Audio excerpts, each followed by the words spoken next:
ਵਾਹਿਗੁਰੂ ਸਾਹਿਬ ਜੀ।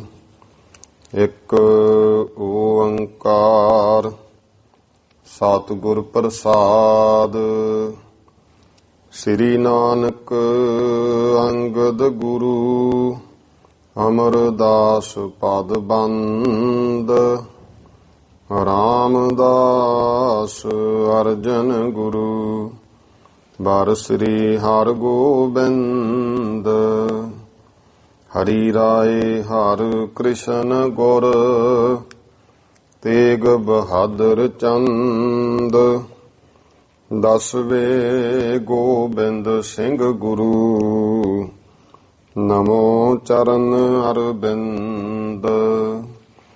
ਜਿਸ ਮੈਂ ਹੈ ਅੰਮ੍ਰਿਤ ਗਿਆਨ ਹੈ ਮਾਣਕ ਭਗਤ ਵੈਰਾਗ। ਸ੍ਰੀ ਗੁਰੂ ਗ੍ਰੰਥ ਸਾਹਿਬ ਉद्धਦ ਬੰਦੋਂ ਕਰ ਅਨੁਰਾਗ।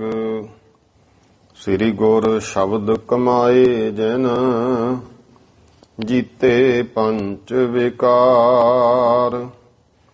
ਤਿਨ ਸੰਤਨ ਕੋ ਬੰਦਨਾ ਸਹਿਰ ਚਰਨਨ ਪਰ ਧਾਰ। ਏਕ ਓੰਕਾਰਾ ਸਤਿਗੁਰੂ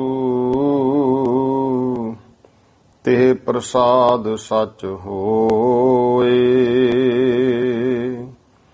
ਵਾਹਿਗੁਰੂ ਜੀ ਕੀ ਫਤਿਹ। ਬਿਘਨ ਬਿਨਾਸਨ ਸੋਏ। ਵਾਹਿਗੁਰੂ ਜੀ ਕਾ ਖਾਲਸਾ ਵਾਹਿਗੁਰੂ ਜੀ ਕੀ ਫਤਿਹ। ਗਰੀਬ ਨਵਾਜ ਚਬਰ ਤਖਤ ਦੇ ਮਾਲਕ ਜੁਗੋ ਜੁਗ ਅਟਲ ਦਸਾਂ ਪਾਤਸ਼ਾਹੀਆਂ ਦੀ ਆਤਮਿਕ ਜੋਤ ਧੰਨ ਧੰਨ ਸ੍ਰੀ ਗੁਰੂ ਗ੍ਰੰਥ ਸਾਹਿਬ ਜੀ ਮਹਾਰਾਜ ਗੁਰੂ ਪਾਤਸ਼ਾਹ ਜੀ ਦੀ ਬਖਸ਼ਿਸ਼ ਰਹਿਮਤ ਹੋਈ ਹੈ ਜੋ ਸ਼ਾਮ ਦੇ ਸਮੇਂ ਦੀਆਂ ਸਤਿਗੁਰੂ ਜੀ ਨੇ ਸਤਸੰਗ ਘੜੀਆਂ ਬਖਸ਼ੀਆਂ ਹਨ। ਆਓ ਜੋ ਇਤਿਹਾਸ ਦੀ ਕਥਾ ਦਾ ਸਮਾਂ ਹੈ।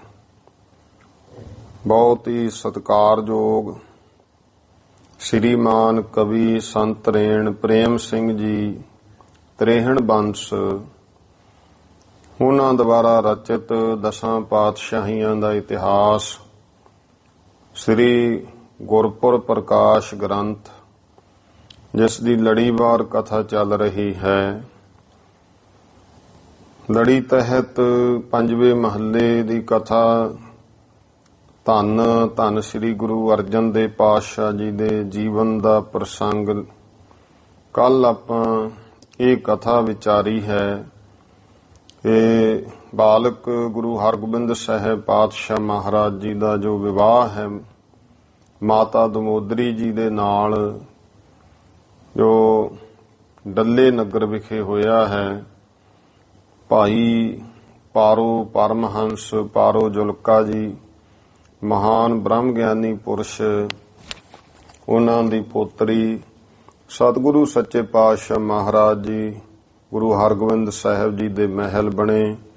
ਸਤਿਕਾਰਯੋਗ ਮਾਤਾ ਦਮੋਦਰੀ ਜੀ ਜਿਨ੍ਹਾਂ ਫਿਰ ਉਹ ਮਹਾਨ ਸਿੱਧ ਪੁਰਸ਼ ਬਾਬਾ ਗੁਰਦਿੱਤਾ ਜੀ ਨੂੰ ਜਨਮ ਦਿੱਤਾ ਤੇ ਉਹ ਬਾਬਾ ਗੁਰਦਿੱਤਾ ਜੀ ਦੇ ਹੀ ਅੱਗੇ ਸਪੁੱਤਰ ਸ੍ਰੀ ਗੁਰੂ ਹਰਿਰਾਏ ਸਾਹਿਬ ਪਾਤਸ਼ਾਹ ਮਹਾਰਾਜ। ਤੋ ਆਓ ਕੱਲ ਵਿਵਾਹ ਦਾ ਜਿਹੜਾ ਪ੍ਰਸੰਗ ਸੀ ਕਿ ਕਿਸ ਤਰ੍ਹਾਂ ਮਰਜ਼ਾਦਾ ਦੇ ਨਾਲ ਲਾਵਾ ਹੋਈਆਂ। ਸਤਿਗੁਰੂ ਮਹਾਰਾਜ ਆਪਣੇ ਸਪੁੱਤਰ ਗੁਰੂ ਹਰਗੋਬਿੰਦ ਸਾਹਿਬ ਜੀ ਦਾ ਵਿਵਾਹ ਕਰਨ ਉਪਰੰਤ ਸ੍ਰੀ ਅੰਮ੍ਰਿਤਸਰ ਸਾਹਿਬ ਪਹੁੰਚੇ ਹੈ। ਖੁਸ਼ੀ ਮਨਾਈ ਗਈ ਹੈ। ਇਹ ਪ੍ਰਸੰਗ ਆਪ ਜੀ ਨੇ ਸਰਵਣ ਕੀਤਾ ਤੇ ਇਹ 32ਵੇਂ ਘਰ ਦਾ ਪ੍ਰਸੰਗ ਹੈ। ਆਓ ਅੱਗੇ 33ਵੇਂ ਘਰ ਤੋਂ ਅਗਲਾ ਪ੍ਰਸੰਗ ਕਿਵੇਂ ਫਿਰ ਮਹਾਰਾਜ ਨੇ ਤਰਨ ਤਾਰਨ ਸਾਹਿਬ ਵਸਾਇਆ ਹੈ ਪ੍ਰੇਮ ਔਰ ਸਤਿਕਾਰ ਨਾਲ ਹੋਰ ਅੱਗੇ ਪ੍ਰਸੰਗ ਜੋ ਆ ਰਹੇ ਆ ਸਰਵਣ ਕਰੀਏ ਜੀ। ਸਤਨਾਮ ਸ੍ਰੀ ਵਾਹਿਗੁਰੂ ਸਾਹਿਬ ਜੀ। ਦੋਹਰਾ ਹਰ ਗੋਬਿੰਦ ਕੇ ਬਿਆਹ ਮੈਂ, ਧਨ ਜੋ ਥੋ ਅਰਦਾਸ। ਜੋ ਗੁਰੂ ਹਰਗੋਬਿੰਦ ਸਾਹਿਬ ਜੀ ਦੇ ਵਿਵਾਹ ਦੇ ਸਮੇਂ ਜਿਹੜਾ ਭਾਈ ਅਰਦਾਸ ਭੇਟਾ ਦੇ ਰੂਪ ਵਿੱਚ ਜਿੰਨਾ ਧਨ ਇਕੱਠਾ ਹੋਇਆ ਸੀ, ਤਿਸੇ ਲਗਾਵਨ ਚਹਿਤ ਗੁਰ, ਤੀਰਥ ਕਰੈ ਪ੍ਰਕਾਸ਼। ਉਸ ਨੂੰ ਹੁਣ ਮਹਾਰਾਜ ਲਗਾਉਣਾ ਚਾਹੁੰਦੇ ਐ ਤੇ ਕਿੱਥੇ ਲਗਾਇਆ ਹੈ? ਗੁਰੂ ਸਾਹਿਬ ਜੀ ਹੁਣ ਇੱਕ ਹੋਰ ਤੀਰਥ ਪ੍ਰਗਟ ਕਰਨਾ ਚਾਹੁੰਦੇ ਹਨ। ਚੌਪਈ ਸੁਧਾ ਸਰੋਵਰ ਪਛਮ ਓਰੀ, ਜੋ ਭਾਈ ਅੰਮ੍ਰਿਤਸਰ ਦੇ ਪੱਛਮ ਵਾਲੇ ਪਾਸੇ ਕੋਸ ਨਵਿਕ ਇੱਕ ਸੁੰਦਰ ਠੌਰੀ। ਜੋ ਭਾਈ ਇੱਕ ਕੋਸ ਨਵਿਕ, ਨਵਿਕ ਦਾ ਭਾਵ ਹੈ ਨਵੀਂ ਜਗ੍ਹਾ, ਕੋਸ ਨਵਿਕ ਤੇ ਨਵਿਕ ਨੌ ਦਾ ਵੀ ਹੈ ਭਾਵ ਕਿ ਨੌ ਕੋ ਹੈ, ਸੁੰਦਰ ਜਗ੍ਹਾ ਹੈ।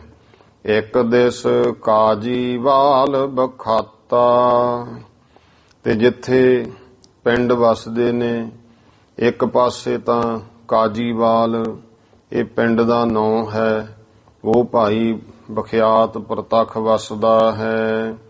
ਬਸੇ ਤਾਹੇ ਮਹਿ ਗਿੱਲ ਸੋ ਜਾਤਾ, ਉਸ ਕਾਜੀਵਾਲ ਦੇ ਵਿੱਚ ਗਿੱਲ ਗੋਤ ਦੇ ਜੱਟ ਜ਼ਿਮੀਂਦਾਰ ਜਾਤ ਦੇ ਲੋਕ ਰਹਿੰਦੇ ਨੇ। ਇਹ ਮੁਸਲਮਾਨਾਂ ਦੇ ਵਿੱਚ ਵੀ ਗਿੱਲ ਗੋਤ ਹੈ ਤੇ ਗੁਰਮੁਖੋ ਸਿੱਖਾਂ ਵਿੱਚ ਵੀ ਹੈ। ਲਗਭਗ ਇਹ ਜਿਹੜਾ ਜੱਟ ਜ਼ਿਮੀਂਦਾਰਾਂ ਦਾ ਗੋਤ ਹੈ, ਮੁਸਲਮਾਨਾਂ ਵਿੱਚ ਵੀ ਜਿਹੜੇ ਮੁਸਲਮਾਨ ਜੱਟ ਨੇ ਉਹਨਾਂ ਵਿੱਚ ਵੀ ਬਹੁਤ ਗਿੱਲ ਹੈਗੇ ਆ। ਤੇ ਇਧਰ ਇਹ ਹੁਣ ਜਿਹੜੇ ਆਪਣੇ ਇਧਰ ਦੇ ਸਾਨੇ ਸਾਰੇ ਹਿੰਦੂਆਂ ਵਿੱਚ ਸੀ ਜਾਂ ਪਹਿਲਾਂ ਉਹ ਜੱਟਾਂ ਵਿੱਚ ਗੁਰੂ ਮਹਾਰਾਜ ਦੇ ਫਿਰ ਸਿੱਖ ਬਣ ਗਏ। ਲਗਭਗ ਹੁਣ ਜਿੰਨੇ ਗਿੱਲ ਹਨ ਉਹ ਭਾਈ ਗੁਰੂ ਪਾਤਸ਼ਾਹ ਮਹਾਰਾਜ ਦੇ ਦਰ ਘਰ ਦੇ ਸਿੱਖ ਹੈ। ਇਹ ਕਾਜੀਵਾਲ ਪਿੰਡ ਦੇ ਵਿੱਚ ਬਸੇ ਤਾਹੇ ਮਹਿ ਗਿੱਲ ਸੋ ਜਾਤਾ, ਇਹ ਭਾਈ ਗਿੱਲ ਜਾਤੀ ਦੇ ਜ਼ਿਮੀਂਦਾਰ ਬਸਦੇ ਹਨ। ਭਲਾ ਸੌਰ ਦੂਸਰ ਦਿਸ ਅਹੈ, ਹੁਣ ਇਹ ਇੱਧਰ ਜਿਹੜੇ ਸਨ ਇਹ ਆਪਣੇ ਦੇਸ਼ ਦੇ ਹਿੰਦ ਵਾਸੀ ਸੀ, ਕਾਜੀਵਾਲ ਦੇ ਵਿੱਚ ਗਿੱਲ ਬਸਣ ਵਾਲੇ। ਪਲਾਸੌਰ ਦੂਸਰ ਦਿਸ ਹੈ, ਦੂਜੇ ਪਾਸੇ ਪਲਾਸੌਰ ਨਗਰ ਹੈ। ਜਾਤੀ ਰੰਗੜ ਜਿਸ ਮਹਿ ਰਹੈ, ਜਿਹਦੇ ਵਿੱਚ ਨਰੋਲ ਮੁਸਲਮਾਨਾਂ ਦੇ ਲੋਕ ਸਨ, ਰੰਗੜ ਜਾਤੀ ਦੇ ਉਹ ਰਹਿੰਦੇ ਸਨ ਪਲਾਸੌਰ ਦੇ ਵਿੱਚ। ਜਿਵੇਂ ਮੱਸਾ ਰੰਗੜ, ਉਹ ਵੀ ਇਸ ਇਲਾਕੇ ਰੰਗੜ ਮੁਸਲਮਾਨਾਂ ਦੀ ਇੱਕ ਜਾਤੀ ਹੈ, ਉਹ ਰਹਿੰਦੇ ਹਨ। ਬੀਚ ਭੂਮ ਤਿਸ ਕੇ ਜੋ ਭਾਰੀ, ਇਹਨਾਂ ਪਿੰਡਾਂ ਦੇ ਵਿਚਾਲੇ ਜਿਹੜੀ ਬਹੁਤ ਵੱਡੀ ਜਗ੍ਹਾ ਧਰਤੀ ਹੈ। ਚਿਰੰਕਾਲ ਕੀ ਤਿਸ ਪਰ ਰਾਰੀ, ਇਹ ਦੋਹਾਂ ਪਿੰਡਾਂ ਦਾ ਬਹੁਤ ਚਿਰ ਦਾ ਉਸ ਜਗ੍ਹਾ ਦਾ ਝਗੜਾ ਚੱਲਦਾ ਸੀ, ਲੜਾਈ ਰਹਿੰਦੀ ਸੀ। ਕੇਤਕ ਬੇਰ ਜੰਗ ਬਹੁ ਭਏ, ਕਈ ਵਾਰ ਇਹਨਾਂ ਦੇ ਆਪਸ ਵਿੱਚ ਜੰਗ ਹੋਏ। ਜੋਧ ਅਨਕ ਘਾਤ ਹੋਏ ਗਏ, ਬਹੁਤ ਯੋਧੇ ਜਿਹੜੇ ਘਾਤ ਹੋ ਗਏ, ਭਾਵ ਬਹੁਤ ਯੋਧਿਆਂ ਦੀ ਇਸ ਜੰਗਾਂ ਵਿੱਚ ਜਿਹੜੀ ਲੜਾਈ ਝਗੜਿਆਂ ਵਿੱਚ ਮੌਤ ਹੋ ਗਈ। ਜਦੋਂ ਆਪਸ ਵਿੱਚ ਲੜਨਾ ਤੇ ਇਸ ਤਰ੍ਹਾਂ ਚੰਗੇ ਸੂਰਮੇ ਵੀ ਬਹੁਤ ਮਰੇ। ਸ੍ਰੀ ਗੁਰ ਦੋਨੋਂ ਕੀਨ ਬੁਲਾਵਨ, ਸ੍ਰੀ ਗੁਰੂ ਅਰਜਨ ਦੇਵ ਪਾਤਸ਼ਾਹ ਨੇ ਦੋਹਾਂ ਨਗਰਾਂ ਦੇ ਲੋਕਾਂ ਨੂੰ, ਰੰਗੜਾਂ ਨੂੰ ਵੀ ਬੁਲਾਇਆ, ਗਿੱਲ ਜੱਟਾਂ ਨੂੰ ਵੀ ਸੱਦਿਆ ਹੈ। ਆਏ ਹਜੂਰ ਬੰਦ ਜੁਗ ਪਾਵਨ, ਆ ਕੇ ਗੁਰੂ ਸਾਹਿਬ ਦੀ ਹਜ਼ੂਰੀ ਵਿੱਚ ਦੋਵੇਂ ਹੱਥ ਜੋੜ ਕਰਕੇ ਸਤਿਗੁਰੂ ਦੀ ਪਵਿੱਤਰ ਹਜ਼ੂਰੀ ਵਿੱਚ ਪਹੁੰਚੇ। ਸ੍ਰੀ ਸਤਿਗੁਰ ਸਤਕਾਰ ਬਠਾਰੇ। ਸ੍ਰੀ ਗੁਰੂ ਅਰਜਨ ਦੇਵ ਜੀ ਪਾਤਸ਼ਾਹ ਸਤਿਗੁਰੂ ਨੇ ਸਤਕਾਰ ਨਾਲ ਬਿਠਾਏ ਹਨ। ਲਰਨ ਬਿਖੈ ਗਨ ਦੋਸ਼ ਉਚਾਰੇ। ਮਹਾਰਾਜ ਕਹਿੰਦੇ, ਭਾਈ ਕਿਉਂ ਲੜਦੇ ਹੋ? ਧਰਤੀ ਤਾਂ ਇੱਥੇ ਹੀ ਰਹਿਣੀ ਹੈ। ਕਿੰਨੇ ਬੰਦੇ ਤੁਸੀਂ ਇੱਕ ਦੂਜੇ ਦੇ ਮਾਰ ਦਿੱਤੇ। ਇਹ ਦੇਖੋ, ਲੜਾਈ ਝਗੜਿਆਂ ਵਿੱਚ ਬਹੁਤ ਵੱਡੇ ਦੋਸ਼ ਹੀ ਹਨ। ਇੱਕ ਤੋ ਤੁਮਰੀ ਮਿਟੈ ਲੜਾਈ। ਅਸੀਂ ਚਾਹੁੰਦੇ ਹਾਂ ਕਿ ਇੱਕ ਤਾਂ ਹੈ ਕਿ ਤੁਹਾਡੀ ਜਿਹੜਾ ਲੜਾਈ ਝਗੜਾ ਹੈ ਇਹ ਮਿਟ ਜਾਵੇ। ਦੁਤੀਏ ਧਨ ਲੇਵੋ ਮਨ ਭਾਈ। ਤੇ ਦੂਜਾ, ਸਾਨੂੰ ਇਹ ਤੁਸੀਂ ਧਰਤੀ ਜਗ੍ਹਾ ਦੇ ਦਿਓ। ਮਨ ਭਾਉਂਦਾ ਤੁਸੀਂ ਜਿੰਨਾ ਧਨ ਚਾਹੀਦਾ ਹੈ ਉਹ ਤੁਹਾਨੂੰ ਦੇ ਦਿੰਨੇ ਆ, ਲੈ ਲਵੋ। ਤ੍ਰਿਤੀਏ ਗੁਰ ਕੋ ਕਾਰਜ ਇਹਾਂ। ਤੀਜਾ ਦੇਖੋ, ਇੱਥੇ ਗੁਰੂ ਕਾ ਕਾਰਜ ਹੋਣਾ ਹੈ, ਗੁਰੂ ਘਰ ਦਾ। ਚਤਰਥ ਨਰ ਪ੍ਰਾਪਤ ਫਲ ਮਹਾ। ਤੇ ਚੌਥਾ ਦੇਖੋ, ਇਹਦਾ ਫਾਇਦਾ ਹੈ ਕਿ ਬੇਅੰਤ ਪ੍ਰਾਣੀ ਇੱਥੇ ਆਉਣਗੇ, ਇਸ਼ਨਾਨ ਕਰਨਗੇ, ਬਾਣੀ ਨਾਲ ਜੁੜਨਗੇ, ਵੱਡਾ ਫਲ ਪ੍ਰਾਪਤ ਹੋਵੇਗਾ। ਦੇਹੋ ਭੂਮ ਕਾ ਗੁਰ ਘਰ ਕੋ ਅਬ। ਇਸ ਕਰਕੇ ਤੁਸੀਂ ਇਹ ਜਿਹੜੀ ਧਰਤੀ ਹੈ, ਇਹ ਜ਼ਮੀਨ ਜੀ ਦਾ ਝਗੜਾ ਕਰ ਦਿਓ, ਗੁਰੂ ਘਰ ਨੂੰ ਦੇ ਦਿਓ। ਮੋਲ ਕਰੋ ਜੇਤਾ ਬਨ ਮੁਨ ਸਭ। ਤੁਸੀਂ ਜਿੰਨਾ ਵੀ ਜੋ ਮੁਨਾਸਬ ਹੈ, ਮੁਨਸਬ ਜਿੰਨਾ ਬਣਦਾ ਹੈ ਮੁਨਾਸਬ ਉਹਨਾਂ ਮੁੱਲ ਕਰ ਲਵੋ। ਸੁਣ ਕਰ ਰੰਗ ਰਨ ਮੋਲ ਉਚਾਰਾ। ਇਹ ਸੁਣ ਕੇ ਜਿਹੜੇ ਰੰਗੜ ਸਨ ਉਹਨਾਂ ਨੇ ਫਿਰ ਇਹ ਮੁੱਲ ਪਾਇਆ। ਹਮ ਕੋ ਦੇਹੋ 25,000। ਤੇ ਇਉਂ ਕਰੋ ਵੀ ਜਿਹੜਾ ਸਾਡੀ ਧਰਤੀ ਹੈ ਸਾਨੂੰ 25,000 ਇਸ ਦਾ ਦੇਵੋ। ਕਹਿ ਗਿਲ ਜਹ ਭੂਮ ਹਮਾਰੀ। ਤੇ ਉਧਰ ਦੂਜੇ ਪਾਸੇ ਗੱਲ ਕਹਿੰਦੇ, ਜੀ ਇਹ ਜਿਹੜੀ ਸਾਡਾ ਵੀ ਹਿੱਸਾ ਧਰਤੀ ਹੁਣ ਮੁੱਲ ਪਿਆ। ਉਸ ਸਮੇਂ ਗੁਰੂ ਪਾਤਸ਼ਾਹ ਮਹਾਰਾਜ ਜੀ ਨੇ ਇਹਦਾ ਉਸ ਸਮੇਂ 50,000 ਦੀ ਮਹਾਰਾਜ ਨੇ ਤਾਂ ਜਿਹੜੀ ਜ਼ਮੀਨ ਖਰੀਦੀ ਸੀ ਦੋਨਾਂ ਪਿੰਡਾਂ ਦੇ ਲੋਕਾਂ ਤੋਂ। ਕਿਉਂ ਕਰਕੇ ਗੁਰੂ ਸਾਹਿਬ ਨੇ ਦੇਖੋ ਜਿੱਥੇ ਨਗਰ ਵਸਾਏ, ਅੰਮ੍ਰਿਤਸਰ ਸਾਹਿਬ ਹੈ ਚਾਹੇ ਆਨੰਦਪੁਰ ਸਾਹਿਬ ਹੈ, ਮਹਾਰਾਜ ਨੇ ਉਹਦਾ ਧਨ ਦਿੱਤਾ, ਉਹ ਜ਼ਮੀਨ ਮੁੱਲ ਲਈ। ਕੱਲ ਨੂੰ ਕੋਈ ਉੱਠ ਕੇ ਇਸ ਗੱਲ ਦਾ ਦਾਅਵੇਦਾਰ ਨਾ ਬਣ ਜਾਵੇ। ਤੇ ਜਿਵੇਂ ਸ੍ਰੀ ਅੰਮ੍ਰਿਤਸਰ ਸਾਹਿਬ ਹੈ, ਉਹਨਾਂ ਸਮਿਆਂ ਦੇ ਵਿੱਚ 700 ਬਿੱਘਾ ਜ਼ਮੀਨ ਇਹ ਮਹਾਰਾਜ ਨੇ ਆਲਾ ਦੁਆਲਾ ਸਾਰਾ ਮੁੱਲ ਲਿਆ ਸੀ। ਤੇ ਜਿੰਨੇ ਅੱਜ ਸ਼ਹਿਰ ਵਸਿਆ ਆਲੇ ਦੁਆਲੇ ਜਿੰਨੇ ਬੈਠੇ ਨੇ ਸ੍ਰੀ ਹਰਿਮੰਦਰ ਸਾਹਿਬ ਦੇ, ਇਹ ਗੁਰਮੁਖੋ ਗੁਰੂ ਕੀ ਧਰਤੀ ਵਿੱਚ ਫ੍ਰੀ ਬਿਠਾਏ ਹੋਏ ਹੈ ਮਹਾਰਾਜ ਨੇ। ਨਗਰ ਬੰਨਿਆ ਤੇ ਮਹਾਰਾਜ ਨੇ ਇਹ ਉਸ ਸਮੇਂ 700 ਬਿੱਘਾ ਗ੍ਰੰਥਕਾਰ ਲਿਖਦੇ ਆ ਕਿ ਮੁੱਲ ਲਿਆ ਸੀ। ਤੇ ਅੱਜ ਦੇਖੋ ਜਿਹੜੇ ਸਿੱਖਾਂ ਨੂੰ ਚੜਾਉਂਦੇ ਨੇ ਉਹ ਲੋਕ ਵੀ ਉੱਥੇ ਵੱਸਦੇ। ਜਦੋਂ ਸ੍ਰੀ ਦਰਬਾਰ ਸਾਹਿਬ ਅੰਮ੍ਰਿਤਸਰ ਅਕਾਲ ਤਖਤ ਸਾਹਿਬ ਤੇ 84 ਵਿੱਚ ਹਮਲਾ ਹੋਇਆ, ਉਸ ਧਰਤੀ ਤੇ ਵਸਣ ਵਾਲੇ ਦੁਸ਼ਟਾਂ ਨੇ ਇਹ ਹਮਲਾ ਚੰਗਾ ਕੀਤਾ। ਇੰਦਰਾ ਗਾਂਧੀ ਨੂੰ ਕਹਿੰਦੇ ਤਾਂ ਇਹ ਫੌਜ ਨੂੰ ਲੱਡੂ ਖਵਾਏ ਸੀ, ਲੱਡੂ ਵੰਡੇ ਸੀ, ਖੁਸ਼ੀ ਵਿੱਚ ਭੰਗੜੇ ਪਾਏ ਉਹਨਾਂ ਨੇ। ਇਹ ਭੁੱਲ ਗਏ ਕਿ ਸਾਡੇ ਵਡੇਰਿਆਂ ਨੂੰ ਤੇ ਇੱਥੇ ਫ੍ਰੀ ਜਗ੍ਹਾ ਗੁਰੂ ਕੀ ਅਸੀਂ ਧਰਤੀ ਤੇ ਬੈਠੇ ਆਂ, ਜਿੱਥੇ ਜਿਹਨੂੰ ਅੱਜ ਕੱਲ ਆਪਦੇ ਇੰਤਕਾਲ ਕਰਾ ਕੇ ਹੁਣ ਅੱਗੇ ਦੀ ਅੱਗੇ ਧਰਤੀਆਂ ਵੇਚਦੇ ਵੱਟਦੇ ਆ। ਪਰ ਗੁਰੂ ਸਾਹਿਬ ਨੇ ਕੋਈ ਕਿਸੇ ਤੋਂ ਪੈਸਾ ਨਹੀਂ ਸੀ ਲਿਆ। ਦੁਕਾਨਾਂ ਵੀ ਆਪ ਪਾ ਕੇ ਦਿੱਤੀਆਂ, ਘਰ ਵੀ ਆਪ ਪਾ ਕੇ ਦਿੱਤੇ ਸੀ ਵਪਾਰੀਆਂ ਨੂੰ, ਜਿਹਦੇ ਵਿੱਚ ਬਹੁਤ ਹਿੰਦੂ ਵਪਾਰੀ ਕੀ ਮੁਸਲਮਾਨ ਵਪਾਰੀ ਉਹ ਮਹਾਰਾਜ ਨੇ ਸ੍ਰੀ ਅੰਮ੍ਰਿਤਸਰ ਸਾਹਿਬ ਦੇ ਵਿੱਚ ਵਸਾਏ ਸਨ। ਉਹ ਇਹ ਫਿਰ ਦੋਨਾਂ ਦਾ ਝਗੜਾ ਚੱਲਦਾ ਸੀ। ਮਹਾਰਾਜ ਨੇ ਕਦੇ ਕਿਸੇ ਨੂੰ ਇਹ ਨਹੀਂ ਸੀ ਕਿਹਾ ਵੀ ਸਾਨੂੰ ਫ੍ਰੀ ਧਰਤੀ ਦੇਵੋ। ਉਹਦਾ ਫਿਰ ਇਹੀ ਕਾਰਨ ਹੈ ਕਿ ਬਾਅਦ ਵਿੱਚ ਝਗੜੇ ਰੌਲੇ ਰਹਿੰਦੇ ਆ। 50,000 ਰੁਪਇਆ ਦਾ ਮੁੱਲ ਪਿਆ ਇਸ ਧਰਤੀ ਦਾ, ਇਸ ਜ਼ਮੀਨ ਦਾ। ਤਾਂ ਉਸ ਸਮੇਂ ਜਿਹੜੇ ਰੰਗੜ ਨੇ ਉਹ ਕਹਿੰਦੇ ਜੀ ਇਹਦੇ ਵਿੱਚੋਂ 25,000 ਸਾਨੂੰ ਦੇ ਦਿਓ। ਕਹਿ ਗਿਲ ਜਿਹੇ ਭੂਮ ਹਮਾਰੀ। ਤੇ ਗਿੱਲ ਕਹਿੰਦੇ ਵੀ ਇਹ ਸਾਡੀ ਵੀ ਦੇਖੋ ਹਿੱਸਾ ਹੈ, ਸਾਡੀ ਵੀ ਇੱਥੇ ਧਰਤੀ ਹੈ। ਹਮਕੋ ਦੇਹੋ 25,000। ਫਿਰ 25,000 ਸਾਨੂੰ ਮਹਾਰਾਜ ਕਿਰਪਾ ਕਰਕੇ ਨਗਰ ਵਾਲਿਆਂ ਨੂੰ ਦੇ ਦਿਓ। ਸੁਨ ਕਰ ਦੋਨੋਂ ਤੇ ਅਸਬਾਨੀ।